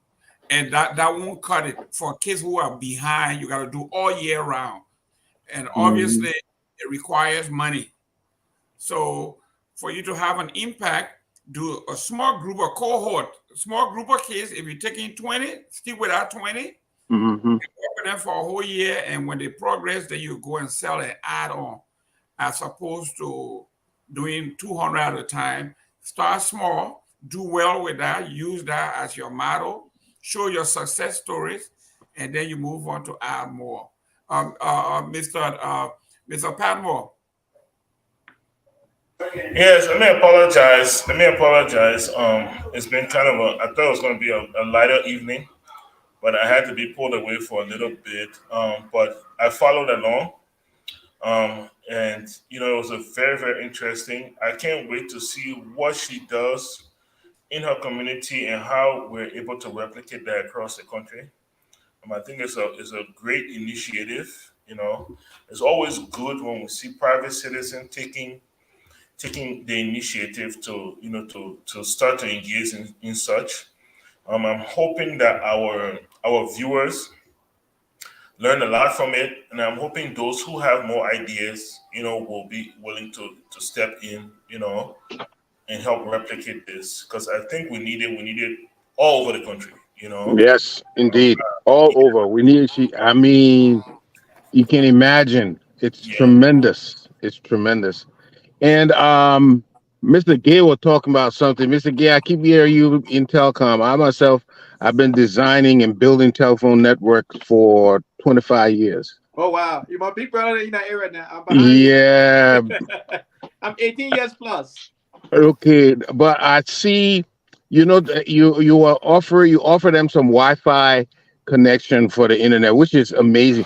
One of the problems we have in expanding our education program is the internet access to the internet is so limited. Very. The capacity. I thought they were going to the new network. They were supposed to start with telecommunications, but they didn't have the expertise that needed to do it. I think that's one area we need to improve. If we give everybody internet, you and I both know Liberia can explode. Oh yeah. If you have broadband connectivity throughout the 15 counties, whoo, that's it. Yeah. Highway electricity, broadband connectivity, that's it for Liberia. That's it. Country will explode like crazy. The good thing about the possibility of the broadband is it is now on the United States radar. I think President Biden has appropriated $30 billion over the next 10 years. Yes, for Liberia. I saw that article. Yes, and Liberia has been targeted to be the guinea pig. If it works in Liberia, it will work everywhere else. So we are praying. All of our neighboring countries have fiber optic cable. Ours is right at the Atlantic Ocean. I know Telecom, Leteco, I ran it to that main building. I know, what's the name? Lone Star and Orange also have the fiber feed to that tower. Other than that, that's it. So right now, they're running the fiber optic line all the way up to Robertsfield. If you go, I don't know what last year in Liberia, you will see I call them sticks. They're not even real poles. But anyway, you see the fiber optic line being extended. They're supposed to do something we call OSP. It's supposed to run the OSP for Liberia strictly underground, and that way it's well protected instead of it being overhead. Anybody can think they can go and cut it, and you don't have expertise to splice that fiber. And when you're going to bring in somebody from outside of the country to come and splice the fiber, it's going to cost a lot of money. So, OSP outside plant, but you see the reason to do that is cheaper. They're burying it under. That's the reason. I can just tell you straight up. It's much more expensive. Oh, you guys.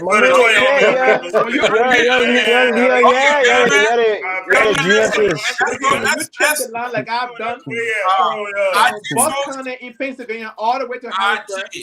All the fiber we ran it. One mic, please, Anthony. One mic. The host is talking. This is not your IT program. Man. Okay, guys, listen. I want to thank everybody who has pledged or planned to. I don't like the word pledge because that's. I'm going to pay for that thing. No. I'm not talking. I'm talking about Liberia. That Liberian team pledge. They don't pay nothing. They go to the program and put a big show. I pledge 10,000. Then it disappears. Mr. Gilman. Yeah. Before Anthony made his pledge, did he really listen to what this woman really need at this point? Right. Why internet? You have money for food, man. They're trying to eat. We're not talking about food. Listen, guys. Listen, no, Mr. Gay, please listen, guys. Mm-hmm. When we're doing programming, they ask people, what can you do? If the person comes and says, I'm an IT person, I can provide IT. You can say, take the IT and They put it say on people can't read and write. You say IT, the people want something different writing now. That would be Listen, easy listen, to solicit funds elsewhere, to get donation elsewhere, having access to the internet. Do you expect us to be buying scratch cards to be connecting with people when she have free Wi-Fi? The woman talk about the children eating every day. They can go to our house to go outside to eat. They ain't talking about Wi-Fi. Anyway, thank you, Anthony. Listen, guys, that's something else that somebody else would do. Thank you. This man is telling you what he can do. Okay, like I have computers here, laptops. I have staff here that are doing site work, that are working with kindergarten. If they connect, okay, those kids can take instruction from here free of charge. Okay? We are talking Mr. Gilman, I think that's too advanced for them. I think that's too advanced for them, Mr. Gilman. When they can't read ABC. We're doing this in Bassa now. People in Bassa are watching some of the things we do here. What are you talking about? Okay, well, you guys are right. That's true. Yes, thank you for your Wi-Fi and thank you for the computer. Let's see if it works. What was the other topic we were supposed to discuss here today? I'm talking about Prince Johnson rally for big JMB. Listen, guys, if it works, that's fine. The IT, if it doesn't work, the problem is to troubleshoot to make sure it works. And if it works very well, if it works all right, it would be a model for us, for everybody. If Jimmy gets involved and Mr. Gay gets involved. That's a national issue you're talking about now. I thought we're talking about that woman's school. Come on, you're too pessimistic. I'm not here for that. Okay. Now, gentlemen, let's go to politics. Let's go to the issue. Yeah, let's go to our bread and butter, please. There you go. They want to go to politics. Now, listen to this. The woman scared. Mr. Cabral scared the lady said. No. That woman, she's too sophisticated to but let's go to this, guys. Now, let's discuss real quick Christmas letter. Okay, then we'll go into the last one here. Christmas is concerned about what is coming to Liberia and the plan that the United States has that are going all over the world, but they want to use us as a guinea pig. And he's signing the caveat right now that he is not going to be a part of that and he's going to oppose it. We all read it. Jimmy, you just coming here. Take a first crack at this. Well, they got people in the world, they call them Malthusians. They don't believe in the population exploding. In fact, they feel that natural disasters and things like wars, those things are good because they've reduced the population. Yep. So it looks like Chris Smith may be one of those who don't want to see the proliferation of nappy-haired little boys and girls in Africa. But you know what? We can pay a mind to that. Africa is the most growing, have the most growing youth population in the world. And if we continue at this rate, we will have the bulk of the world's youth in a few years. So we need to learn how to better take advantage of this demographic because it's powerful and it's youthful. While we see in Europe the young people declining. We see the youth population declining every single year, and ours is growing. So as much as we want the people to grow in numbers, but we need to find a better way to take advantage of this demographic, to put them to work in ways that will benefit everybody. So I think it's a good thing. No, but Mr. Gilman, please let me take a stab at this next, please. I really want to talk. 1 minute, I'm coming. Mr. Eastman, what Chris Smith is saying, he's saying abortion on demand in Liberia is wrong, even though there's a population explosion.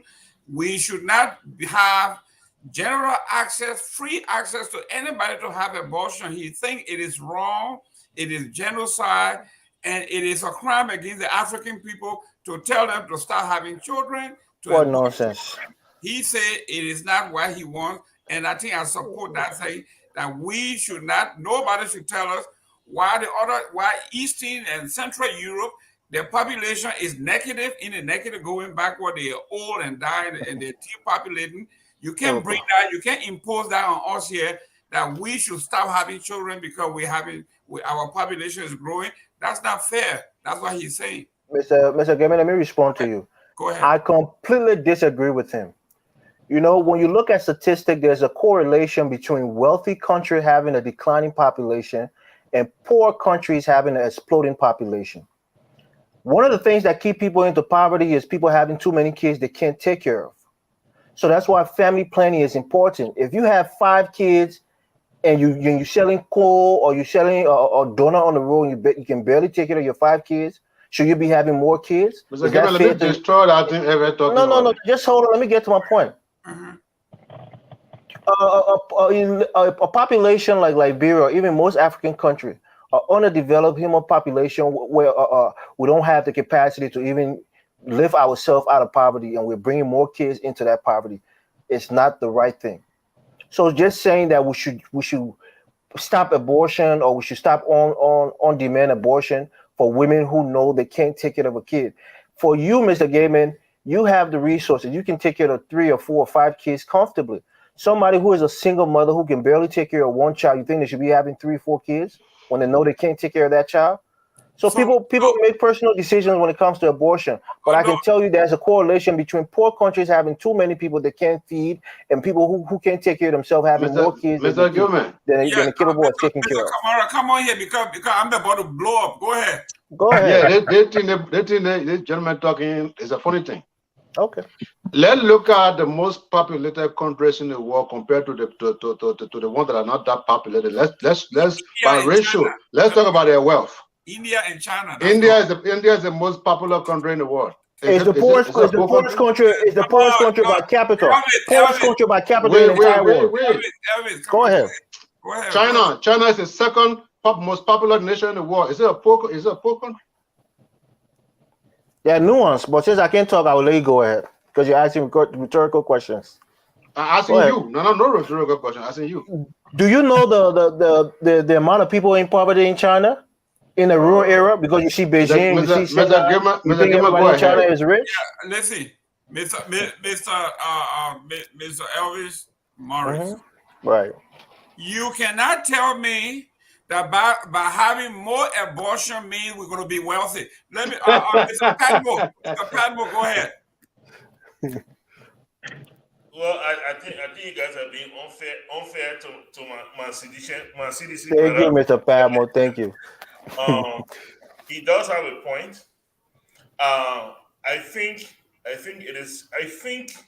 it's the systematic attempt for unlimited abortion. I don't believe that is the answer. I don't believe in either extremes. Right now, especially in the US, we have these extremes. One group feel like there should be unlimited, unchecked abortion. There's another group that feels like there should be no abortion at all.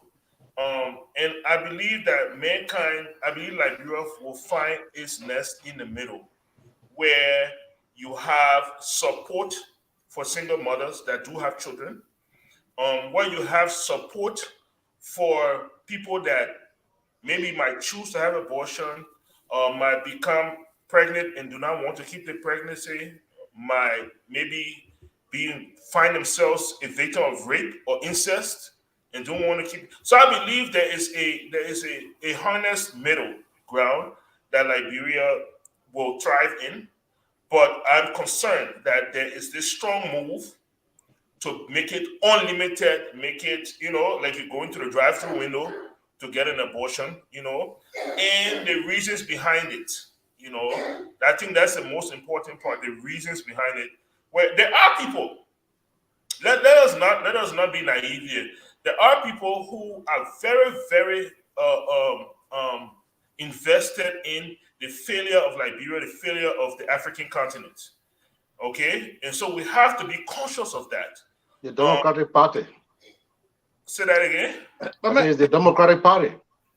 You see that? You see that? You see that? But let me come in. Let me come in before you come in. Listen, Mr. Gay, let him land. Let Michael land. You done, Mike? Yes. Okay, Mr. Gay. Take a stab at this, but one minute. We had our Mandela fellow here. The lady said, we have mechanism in place. We got family planning. We have instruments in place to prevent unwanted. She says some of the girls who are sexually active, they are now getting their pills. Some of them are using 5 years, 2 years, 6 months prevention. And they are working in that direction to prevent what we are talking about. But once the person is pregnant and the child is vibrant and all of that, this is where some of us who are conscious of life, like Mr. Padma was saying, it's now time for us to step in, or the government or other institution to step in to make sure that a safe birth and the child is in. Go ahead. So here's the thing: why Liberia? Why are they targeting Liberia? First of all, because these Republicans are very, very, very, programmed in the way that when they want, because they know the African country will always come for help. That the Democrat pushing it, and that the Republican. Man, hold on. You're always a Democrat. You're liberal pushing it, and we are pushing back. You are, Kamala, you see this man, they may hide it. Give me example. The Democratic Party is bad for black people. Bad for black people. Okay, Maga. Go ahead. Allow me to speak, right? This is a free country. I have that right to speak. So here's the thing. They are targeting these third world countries, especially Liberia, knowing the financial challenges that we face. Get Joe, we have a few dollars, you see. And say, oh, we can set an example here. We'll do this. Even with the gay right thing, they will throw it down or throw it out. People look at, I can't afford to lose this money. Boom, then they sign this one. I can't afford to lose this money. Boom, then they sign this one. I can't afford this one. That's the reason why they are targeting Liberia. It's not because they love Liberia or they are so. No, they never love Liberia. They're going to be safe. Do you understand that? I mean, I can't believe you guys. I really can't. You see Japan, right? Japan is a high. I will give you an example. I want to give you an example. That's what. But y'all hold on, man. Morris, let Mr. Gay land, man. Listen. Go ahead. I'm not saying it's a good thing, but I'm one of 17 children. My dad has 17 children. Jesus. Yes. But let me say this. The fact that they are targeting Liberia is not because they love Liberia. No. Let's just face the truth here. They are targeting Liberia because they know they will have their will and use Liberia as an example in the region and help make other poor nations like Sierra Leone, like Guinea, to conform to this behavior. You understand? No. When these people putting out their money, they're not putting out their money because they are in the best interest of our nation. No, never have. That's exactly what they're doing, Anthony Gay. That's what they're doing. Let me say this, Mr. Padmo. The point here is when we look at the international community and we say these are the issues that's affecting our country. What is the international community? Hold on, Mr. Community? Please hold on. When you're looking at outside, if you're looking for outside influence, these people are saying, look, one of your main problem is you have people who have too many mouths to feed. There just isn't enough to go around. So you have single mothers or fathers who can barely take care of 2 kids, but they have 8 kids. They have 6 kids. That's a recipe for disaster and perpetual poverty. So these people are only telling you that overpopulation with very little resource leads to perpetual poverty. You see these development. Hold on. You see people like places like Japan. One of the things in Japan is that people understand that you can't you can't have a successful life and have 5 or 3 different, or 3 kids. So the population replacement in Japan is very low because these people have a career. They're highly successful, but they're having less kids because they don't have enough money to take care of 4 or 5 kids to give them the quality of life that they want for their kids. You hear, Mr. Kamara, if you were born, hold on. You have single mothers. My little sister had a child at a young age, and she struggled. Other people are doing better than she is, but because you have a child at a young age, you're already at a bad place to be in poverty. So Evans. born children you can't take care of is something that will lead you to poverty and keep you there. And I think Evans. that's a solution. Go ahead, Mr. Kamara. Evans, I will not intellectualize it because I think it's a waste of time. Sierra Leone have over 8.5 million people. Why didn't go start in Sierra Leone? Guinea got more than 12 million people. Why didn't go start in Guinea? Have you read the in Kenya, they have nearly 100, not a regional thing? million. In Kenya, they have over 80 million people in Kenya. Why didn't go start in Kenya? In Nigeria, they got 200 plus million in Nigeria. Why they can't go start in Nigeria? Poorest country in the world by capita. Why they let us start from Canada? Canada get what 35 million. There are over 100 million people living in abject poverty in Nigeria. Go look at the index. Let me tell you something. Nigeria have over 200 million people. They got over $400 billion GDP. But they got over 100 million people living in abject poverty. Wait. Why they have to start from a country that only got 5 million people? Why didn't you go start from the country that have you read the document to know if it's only precisely for Liberia? Have you read it to know if it's only for Liberia or regional? Mr. Eastman. May I come in? I mean, let me tell you what the data. Mr. Eastman, 1 minute before you come in. One of the reasons that the country this man is naming, Japan, these people are highly educated. Right. They dealt with those things by educating everybody at a high level. Once the people are highly educated, forget about it. They have less kids because they know they won't have the amount they can take care of. Intelligent people don't have more kids than they can feed. So we agreed that the panacea to that would be higher education. Go ahead, Mr. Eastman. The data does support of a lot of what Elvis is saying. There is a correlation between poverty and having many children.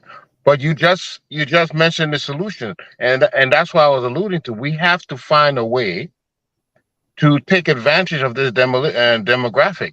We have to educate the people. We have to find a way to put them to work, okay, or put them on a track that it will be very productive, you know.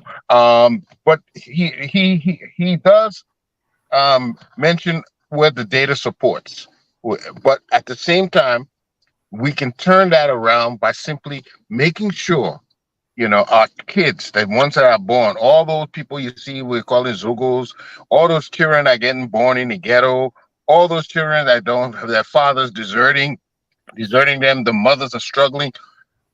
The way to resolve this is to target mothers and children of that demolition, so that they will get the kind of education and exposure and skill sets they need to survive. Once we do that, we will have a very strong workforce tomorrow. That's what we got to do. Mr. Gabriel, if I may, to Mr. Jimmy's point, right? Part of the reason why there's too many kids are being born in Liberia, people are bored. They have no job to go to. They have no education. They have no basic schedule. 24/7, the guy and the girl in the same spot, 24/7. What do we expect? He has no job to go to. He has no engagement to entertain. It only takes one time, Anthony. He has a job like your dad. 17 kids. Turn around, 17 kids. No, I guess Anthony Gay had a children there because he was born. You conceive your kids because you were born Anthony Gay. No. You planned them. You wanted to have them. You had the means. You had a job, and you could provide for them. So you planned a family. That's how intelligent people do it. Every one of us. So don't do that. No, I'm talking about you as an educated man. Go ahead, Mr. Gaiman. It was just a joke, but that's what we do. Mr. Padmore, when the last time they were asking a guy from Jamaica asked one of the intellectuals in Nigeria why the regular taxi driver in Nigeria has a PhD, legitimate PhD. Then the guy said, one of our goals is that to use our human capital as an export product, like the Chinese. We will have so many educated Nigerians that we will export them to different countries around the world, and that in itself will contribute towards our GDP. So by educating your folks, over-educating them, they will not spill all into different countries. He said, that's what China is doing. China's goal is to populate everywhere they go. In fact, they are giving so much scholarship now to countries in Africa and other places. Their job is to educate as many as they can and export them to other countries. In fact, influence their culture. So what is wrong with us having as many children as we can have with the caveat of I need far more. Educating them, if our education index, if our human capital index increases, now why you think we're getting teachers from Ghana, from Sierra Leone, from everywhere else? Because our human capital is so low. So by the time we have, you don't want help with that one. They want to be medicine, not bomb. Mr. Padmore, help me out here. Don't you think our population being at 4 million for how many years? Our education system, we are not putting money into education. We are not doing anything. So we can't even utilize what we have. We got to bring in Ghanaians and Nigerians and Sierra Leone. Go ahead. For me, I believe that, look, we do have one of the smallest population in the region. But even with that small population, we are still struggling. We don't have, like you said, we don't have enough teachers. We don't have enough doctors. You name the profession, we don't have it. So just imagine if we were to have some sort of population explosion. Right. How would we solve that immediate problem? Look, this is not you can't cut this cookie just a one-way cookie cutter. Okay, if you want to grow the population, you have to build the infrastructure to support that population. You have to have better schools to educate the population. You have to have work available. You are graduating thousands of people out of university every year. They don't have jobs. Just imagine if you explore the population. If Mr. Kamara can afford to raise, to feed, to educate 10 more children, by all means, go ahead. Thank you. But if Mama Lou said 9 kid man, he got 4 children, and he cannot feed the 4 children, and they are malnourished, and he's looking to have 3 more, that's an issue. Yeah, that's a good point. That's an issue that needs to be addressed right there. I remember during the 80s, they had a song. So this thing didn't just start yesterday. The issue of population growth in Liberia did not start yesterday. I don't know if you guys remember that song from back in the 80s. Population growth is everybody's problem. Yeah. Remember that song? We must try how we born our children. There you go. So this is not an issue of. I know others ever lost you what it's okay. The old people talking. Yeah, that's true. Yeah, I know that's it. But this has been an issue from the 80s concerning population growth and poverty in Liberia. I think we need to have a balanced approach. I think we need more doctors. I think we need a greater population. Sierra Leone got more population than us. Ivory Coast got more population. Guinea got more population. Any country you turn to, I think maybe only Gambia. But, we do need to expand our population. It works good for us, but we also need to have the infrastructure to support that population. If we don't have that, then in that time yet, maybe we need to mature a little bit more. Maybe we are still young adults, unfortunately, and that time to start born the 5, 6, 7 children. Maybe we need to focus on developing our individual selves, and and empowering ourselves. And so when we get to that point, then we can have the 5, 6, 7, 8, 9, 10 children and support them. I don't believe in that. I mean, I got according to the holiday, I got 4. According to you, you're right. I agree with you. Listen, I couldn't agree with Pamo. I couldn't agree with Pamo more today. Just to add to what he said, our problem is not born more children. Our problem is being able to provide for those children. We don't have Liberia. Let me tell you something. When you go to Kakata, Monrovia, maybe Nimba, Ganta, and Banga, you see population. When you go outside of those places, the land is empty. That is not our issue. Is not population. Our issue is governance. Our issue is a system that will come in place to provide for all. Now you got Zogos in the street. Zogos are in the street because of bad government, bad governance. That's what our problem is, government. But all my thing is, if we decide we don't want Pre-Literate, Japan decided they didn't want Pre-Literate. It wasn't nobody in England told them you must have one child. They decided that. Now, if you say that because people are educated, that means they will not suffer, then you got problem. Zimbabwe, over 90% of Zimbabweans are educated. There are more poor people in Zimbabwe than Liberia. Do you understand what I'm saying? Yeah. And you say Nigeria got 200 plus something million people. However, Nigeria has by far more educated people than any country in entire Africa. How is that? Let me get it, man. It's program, it's country. It's by virtue of percentage. But if you want to talk about Nigeria, one second, let me make a quick point here. Anthony, let me make a quick point. Since you bring up Nigeria, if you go to places like Maiduguri or Bauchi, you have a system there, what they call them, the Amajara, these kids, a man will have 4 wives. He was born 10 kids. Hold on. He was born 10 kids. Or they call it Amajara or something like that. But there's a whole system. They will take their kids and put them on a long line. You can see it on YouTube. The line of these children are begging on the street. One man was born 10 kids and make them beggars. They're not in school. They're on there begging for money on the road. But during election time, the northern part of Nigeria, which is the poorest part of Nigeria, have the most kids living in poverty, but because they have the numbers politically, they have the political power. So that's for a different reason and for maybe a religious belief system. But like Mr. Eastman and Mr. Padmo was saying, gentlemen, if you can live comfortably with $5,000 a month and you have 2 kids and a wife to take care of, and you can get by and maybe have a couple of $5,000. I need 5 children. My man, I'm just giving you an example.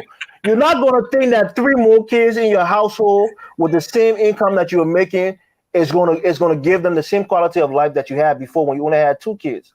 So it's just simple math and resources. If you have more mouths to feed and you have the same income, you can't give those kids the same quality of life. Mr. Gamer, before we leave this topic, let me say this, right? 1 minute real quick. Mr. Morris, this conversation has been had about 1,000, 2,000 years ago, maybe, when Martin Luther told the Catholic Church reading was limited to a certain group of folks. Yeah. And he came and he told them, he said, the solution to this problem would be massive education. It was from there that Western civilization developed this public school system. The more educated, the more education we provide, the more educated folks going to be, and it would live. The less children they have. Is that the correlation? Right. That would be their choice. But once everybody has access to public education, mandatory public education, you will see, like Mr. Gay was saying, people get busy, people get homework, people get aspirations, people look forward to graduating. When they graduate, they go into those who cannot find job, they can't innovate. Mr. Gamer, all that one happen in India. India is still a more populated country. Don't stop me for wanting something else. They don't have job like that, Mr. Cameron. Actually, Gay, go ahead. So Here's the mistake that many of us that live in the developed world that we continue to apply to Liberia. Most Liberians wants to work. Are we here working? Are we sitting home? The vast majority of Liberians in the diaspora are working. It is the same Liberians from Liberia that were brought to this country and different countries around the world that are working. If you provide job and opportunity in Liberia, you will see a different outcome of Liberians in the country. It's because those opportunities are not given them. Some of the jobs in Liberia don't even have an incentive for which the person will say, you know what, I cannot afford to lose my job. People don't want to lose job in America, not because of the paycheck, not because of the benefit that comes with it. You understand? Many Liberians in this country will pick a job with benefit, then the job that does not have benefit. They look at the pros and cons over a period of time. Like you were talking about United Way. I was one of the donors of United Way for almost the 10 years I spent with Comcast. That donation, I don't know where to give it. That's why I decided to give it to this girl. Because it used to come off my paycheck once a year. I don't see it anymore. One time it come out of my paycheck, I don't see it anymore. It don't even affect me because I don't see it.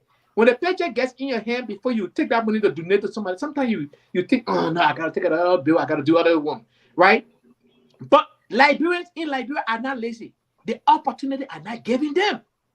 I always said, like recent time, 1,700 students just received bachelor degree or master degree from various universities, including the University of Liberia and other higher institutions. 95% of those people will have no job. And then the following year, again, another 1,000 plus will add to them. Yeah, these high school students graduating from high school have no job, no vacation job. What do you expect these people to do? Now, even if you have a job, Anthony Gay, a man making $100 a month in Liberia, if you have 5 kids, you can't take care of them. A person who's living in America, if they're working at McDonald's and they got 5 kids, they can't take care of them. So a job is not the, just having a job is not the answer. Morris, stop ignoring the reality. It's a Morris. If you can rebuff me. Listen. It's not because they want to have kids. If you and a woman sit down this morning, this evening, next day, every day you're sitting down to the same spot, what is it gonna do else? People don't want to have sex because they're bored. People don't want to have sex because they're bored. Listen, guys. I'm telling you. Hey, listen, we're coming. Maybe for you, but not for everybody. And I agree with Anthony on that one though. Whether you agree or not, that's my opinion. Anthony, I agree. Mr. Gay, it's happening. Mr. Gay. Meaning young people in our country. Listen to the host, my man. They may call you to order. Yeah, but because you have been calling me order, let me finish with them, Mr. Gamer. Let me finish with them, Mr. Gamer, please. 30 seconds. So let me say this. Our style of leadership has to change. We need leadership that will come into office that will give the Liberian people the opportunity that they deserve to start. That's it. That's all we need. We're not just a boycott, Mr. Kamara. Give up money. Listen, we need to generate our own revenue in our country. Anthony Gay saying opportunity for other people. Anthony Gay is saying, y'all know where he's going. That coming will be able to do it, right? I agree with you for boycott. Kamara just said JMB would do it, so we're not even going there. But let me look at this, Mr. Morris. I'm a sociologist. This is what I do: social research. You are looking at what the folks say here, and I'm looking at the number that you are looking at. Yes, there's a strong correlation. We know this. And what Mr. Gay is saying also does, to me, I don't agree 100% because when you look at my nephew, I got 2 nephews. Instead of going to school, they want to go do sociology at the University of Liberia. Even in this country, people with sociology degree in this country don't get any job. You on your own. When you go to school, what can you do? You can that's it. So even matter worse, I know tons of kids who graduated from the business school. Why are you going to the government to look for a job when you have a degree in business management, business that I don't understand? And then you got guys who graduate from the Department of Agriculture. You graduate from agriculture, then you go to government and say the government. Let me hear what Mr. Eastman got to say. I've been too quiet. Let me hear him. Yeah, Mr. Eastman. So talk to me here. How you can graduate a degree in agriculture, then you go to the government. I mean, we're talking about let's say about 500 people got a degree in agriculture, then they go to the government. You got people, 1,000 get a degree in sociology, they go to the government. You got business administration degree. You will go start business. You will go do anything. You go to the government. You say, government don't get a job. We all got degree. We can't get a job. Government not get. Can government hire everybody with a degree like Mr. Eastman? Not at all. And it's the way we look at things. Everybody, it's just easier to go get an office job or go get a job with the government. We haven't developed our business class where we can absorb those people. Where the one thing I do notice is that the leadership. We were talking about leadership. If anybody really cares for Liberia, you will focus on educating our people. Once you give them, I think it was Frederick Douglass. He said, an educated man can no longer be a slave. Once you enlighten people, once you show them the light, they will find a way out of their situation. But the government, I propose a program to the government. I say instead of absorbing all these people on the payroll, why don't you give them $3,000 each, let's say, and let them go and move them from on the payroll and let them go do business. Because there's no need of employing people that you don't have work for. Okay, you not only making the government sluggish, but you're not giving them a chance to actually produce. When people on government payroll and they're not doing nothing, they're not producing where they could be in the private sector and producing. So the solution is never to keep on absorbing people on the payroll. Give them a chance, give them incentive to go and do their private business. And the government has to launch a program like that to discourage people from only looking for a government job. That's how that will be solved. Well, ladies and gentlemen, this is what we are talking about. When I left graduate school, I worked for a while, and then started selling my knowledge, as Karl Marx would say. Went to the United Way, went to the Chamber of Commerce, you name it, went everywhere. I didn't just get up and go to the government and say, government got to find me a job. In fact, few guys and myself got together and we formed our own cooperative. I came from the United Way, somebody else came from the Chamber of Commerce. We got together and did a consortium where your uncle need to owe you. Your uncle need to owe you. You gave plenty of money. You see this man right here. You see Joseph Waga's son. You see you sit in Washington D.C. There, Joseph Waga came and sat with you right at your last. He was in a hotel. He was with you. But but this is what it is. What I'm saying here. Few years ago, Nathaniel Dr. Besigye sent me a list from Metal Steel. Metal Steel had about 100 positions open. They were looking. They sent it to me if I could recommend Liberian. On that ticket, I saw geologists, I saw seismologists, I saw heavy-duty mechanic. We saw heavy automotive people to work on the train, conductors. These are positions that are available in Liberia. Instead of us training people to where the job is, everybody want to do sociology or whatever, and you go to Metal Steel and these jobs are there. So last week I saw the research from Fisk University, which is a historical Black university here, and they are saying the reason that Asian Americans are the highest earners in the United States and not in the world, it is because you're talking about immigrant people of immigrant descent. Yeah, well, you're not talking about general level. The richest people in America are all white. Listen, they are talking about now when you look at the higher earner, they are Asian. Why? Tell me which earner earn more than highest minority earner. I want you.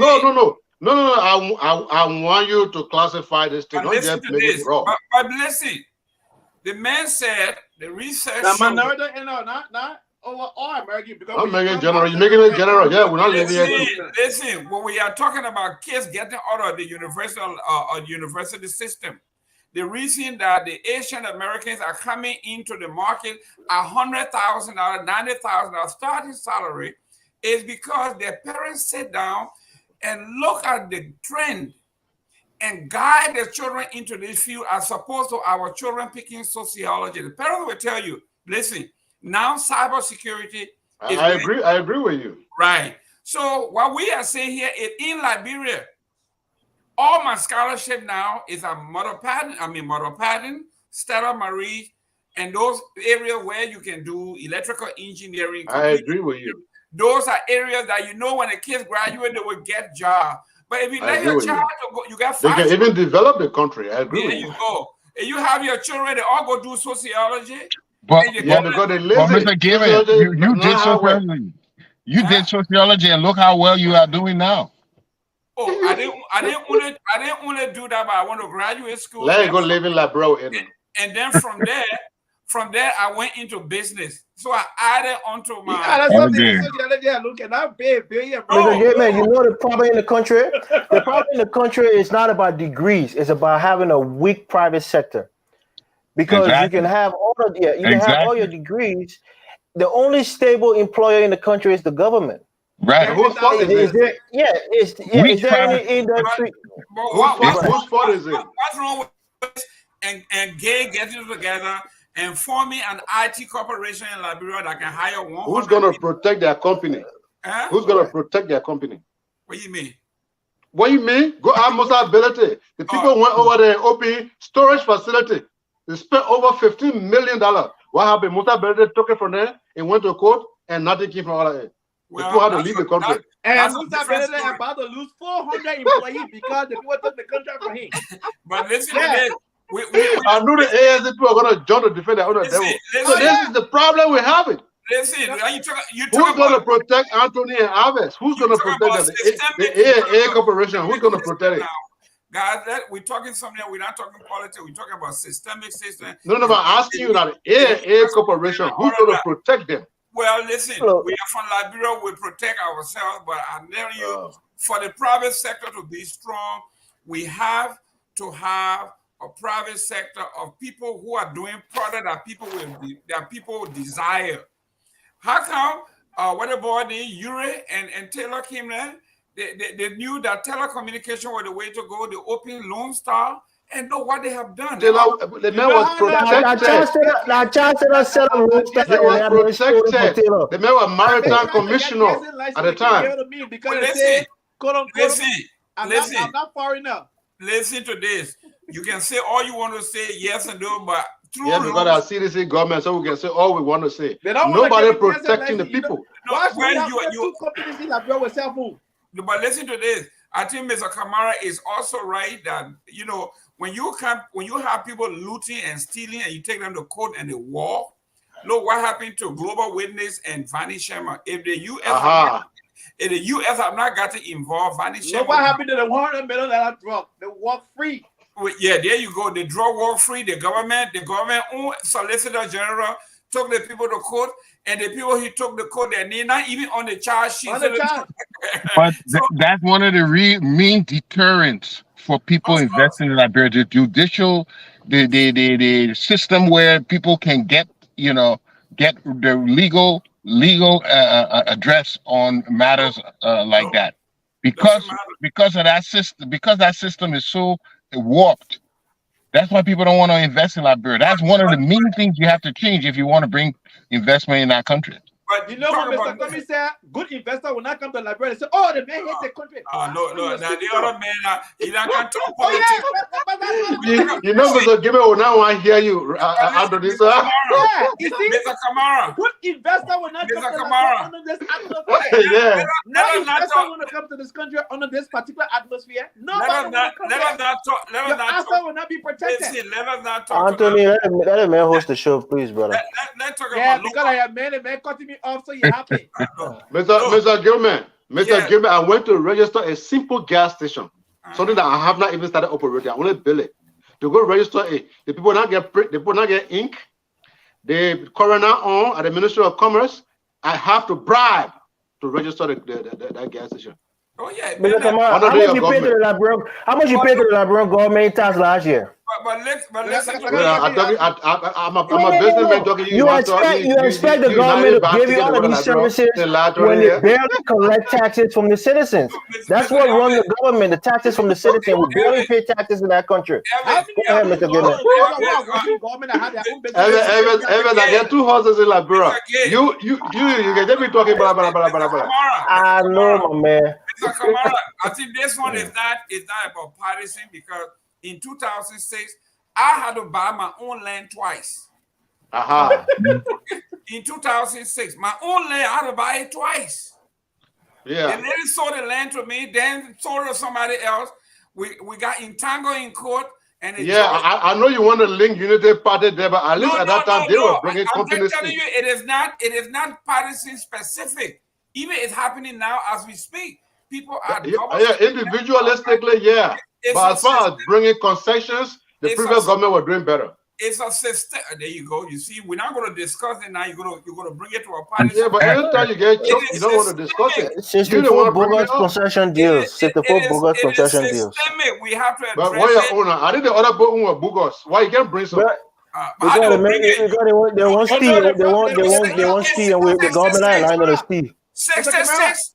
66 concession. Yeah, okay, they have 66 Bugo. How many you get now? 66. brought into here, Obama does not exist. Because you took everything else. Mr. Eastman, your closing remarks, sir. You can't even bring one, then you call the other Bugo. As we have seen today, Liberians can make a difference. Every Liberian is capable of doing so much, but it's easy to find excuses. The government is not doing this. Never had a chance to do this. It's easy to find excuses, but when we have the determination, we can find a way. Just like that lady now, and who's impacting other people. We need more examples like that. We need more people to follow that kind of lead and actually make an impact by simply being determined to follow a goal.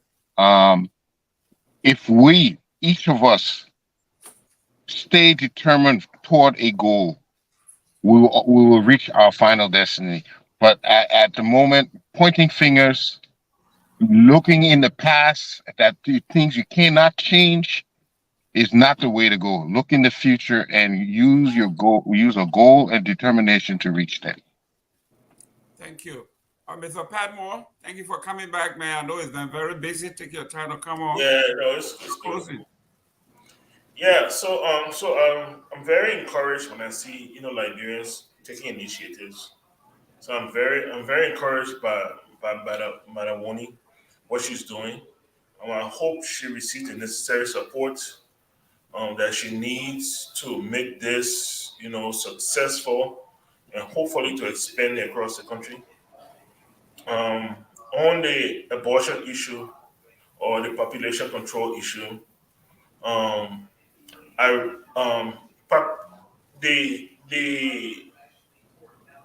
the number of children that we have as adults affect our ability to provide for them.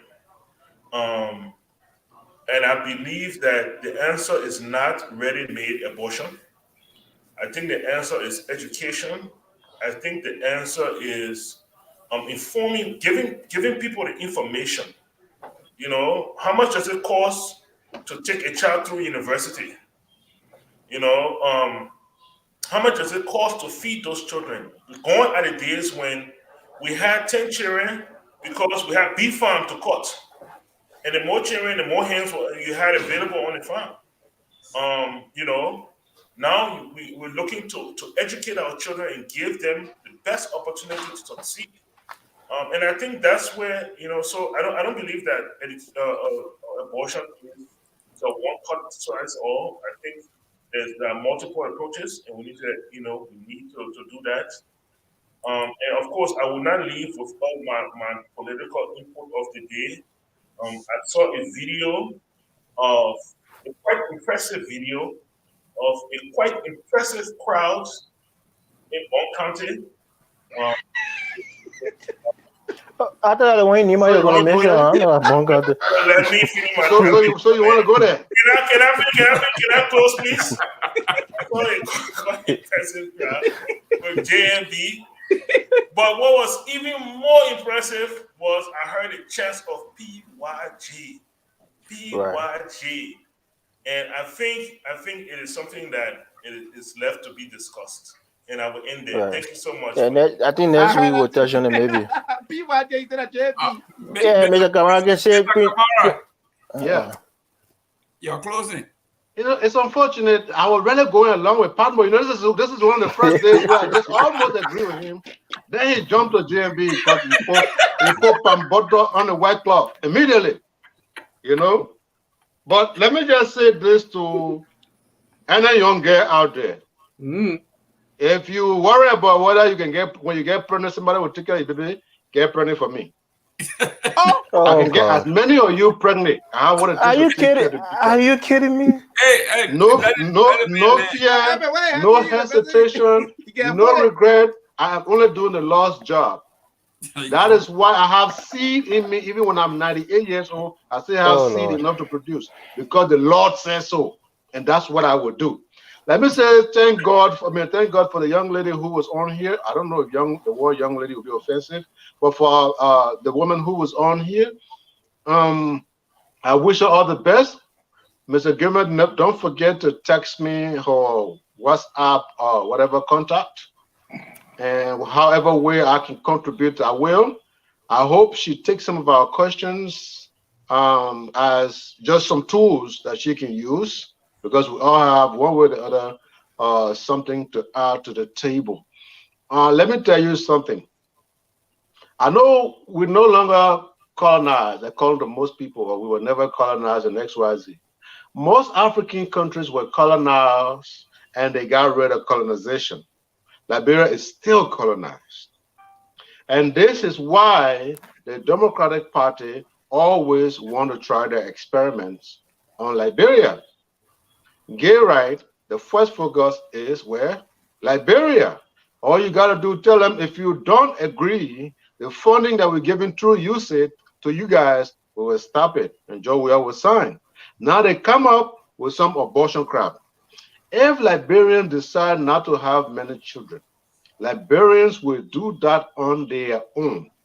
The amount of children we have in Liberia since the formation or the foundation of Liberia have not exceeded 5.5 million people.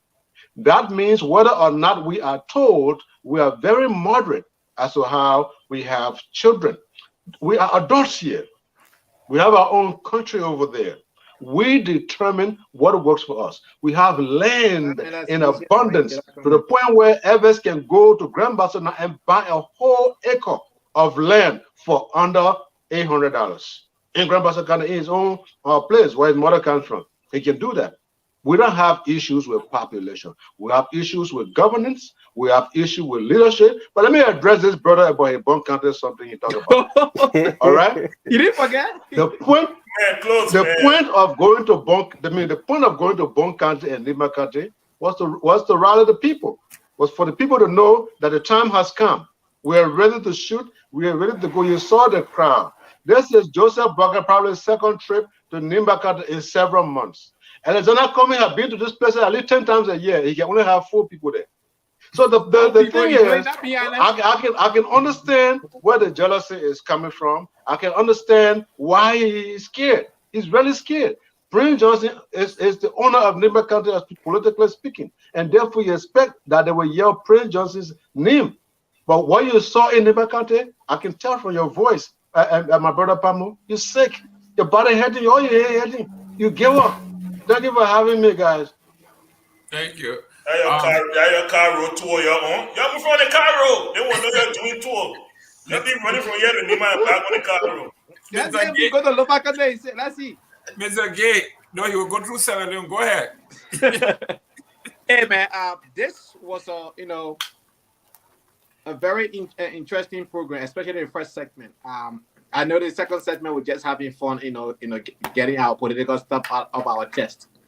But I was very intrigued by the young lady initiated in Liberia. I was moved by what I heard from her and what she's doing, especially she being selected by the Mandela Fellowship.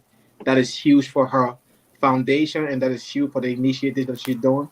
It shows that she's putting some work, because these people, they are very, rigorous in their scrutiny process. They don't just pick anyone. So they have done a research and found out that she's eligible to be part of the program. You can tell that she's learning a lot from it, and she will use that opportunity, that exposure, to go back and try to, make the necessary adjustment for our program. I wish her the best. I hope, many other Liberians will join in the effort to support her, so that she can get all of the expertise that she needs to succeed. We have seen this trend. People start something of this similar task, and after a few years, they fall back. More than me have more than $10 million, and it went down the drain. We hope that this does not happen. I see that she's taking a very right path to get this thing done. I'm very moved, and I will do what I said I will do for her. You guys will hear the testimony from herself. I'm not going to brag about it here. Our country need people like that. Our country need to expand their horizon. A lot of people in our country that are not given the opportunity they deserve.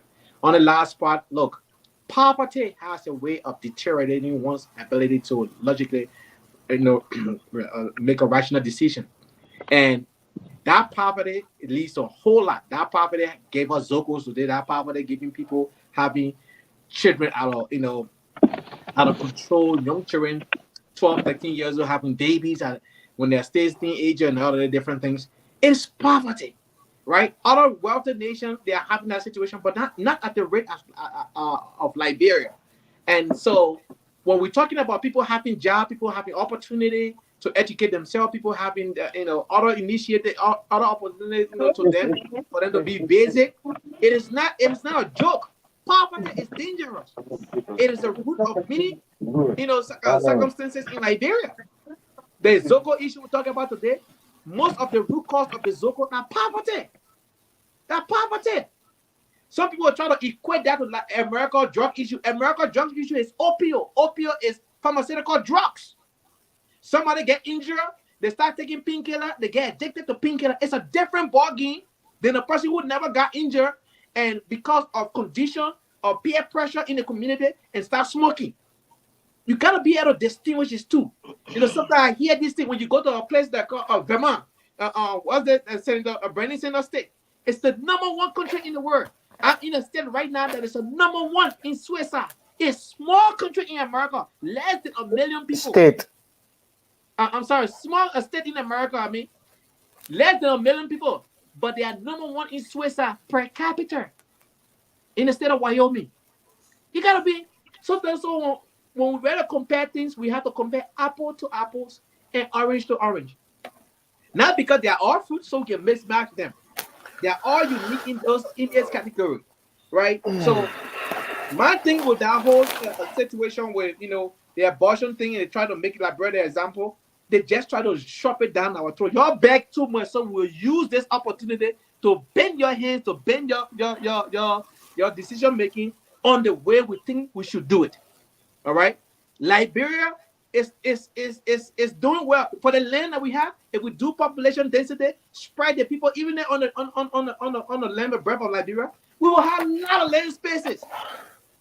You understand? We have too many for our country, but because of poverty, everybody try to flock to Monrovia and think that they will have opportunity when they're in Monrovia. Some people really don't need to be in Monrovia, but because they think they will have opportunity there, that's why they come there. If we decentralize the country, if there are job opportunities, if there are other opportunities for people to strive, you will see that many spots will be open in Monrovia. That city was not even designed for more than 500,000 people. So Anthony, wrap it up, my man. We gotta go.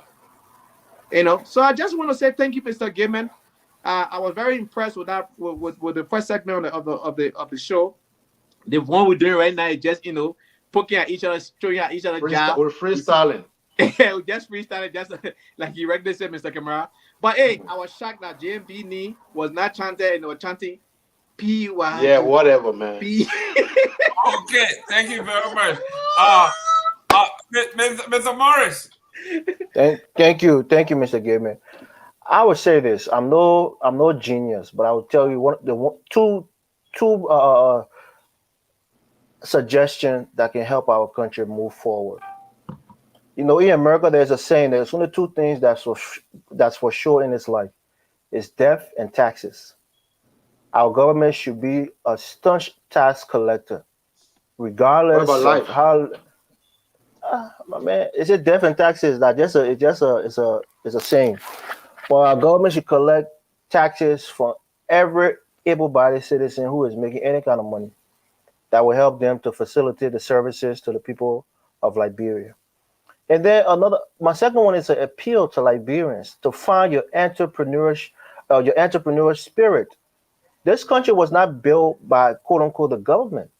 Most of these buildings and places that you see in America were built by individuals who did development and developed their communities and their cities. Private entities built this country. So people like Mr. Eastman or Mr. Gaiman or other people who are businessmen, we need more Liberians like that in Liberia who can build industries, collectively with other Liberians and have a place for other people to go in and work in the private sector and leave the government alone. When we come to the issue of abortion, I think Mr. Kamara made a statement also.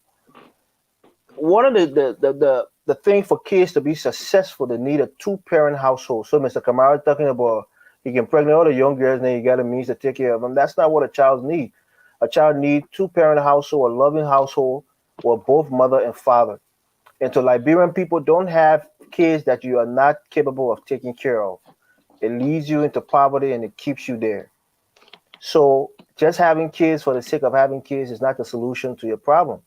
Have the kids that you know you can take care of, and then strive to do better to give that child the best life that you can. One of the things I heard on the political end this weekend was Prince Johnson talking about President Weah imploring cash violence. A man who employed actual violence and killed many people is now afraid of cash violence. He used his influence in Nima County, being a senator for 18 years. He used his cash to gain political power, but now is complaining that President Weah is using cash violence. How are you able to build a multi-million-dollar university in Nima County? He didn't use cash to dominate that scene. So for me, when Mr. Kamara tried to deny the fact that Prince Johnson is an integral part of their campaign, we all saw it this weekend when people were judging. No, you said the man out on the ticket. He's not part of the campaign team, but he very much is. So I'll leave it there, and thank you for having me on the show. I know we gotta go. We went over our time. Thank you. I will burn all my children and maybe very much die. Thank you very much, ladies and gentlemen. You had a great segment this afternoon with our fellow. She told us what she wants to do. She's getting a lot of love and support from us. Please connect her with everybody else in your network so she can actually have this dream. You can be part of this dream.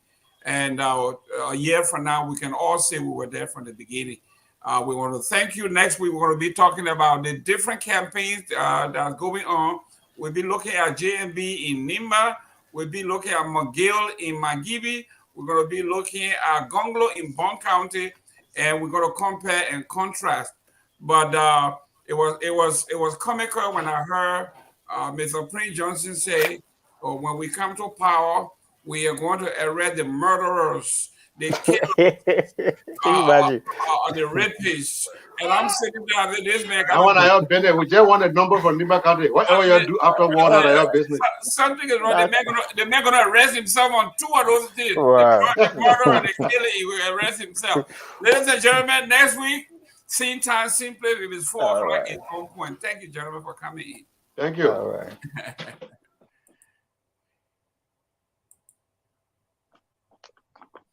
Yeah, gentlemen. So, as you go home, be nice.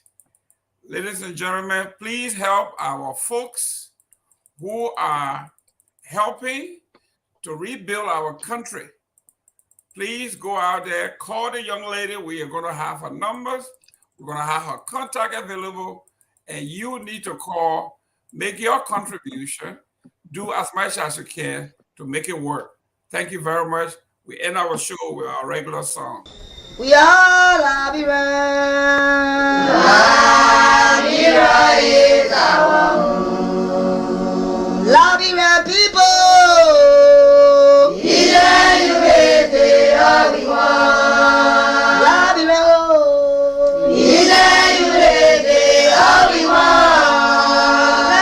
Labira.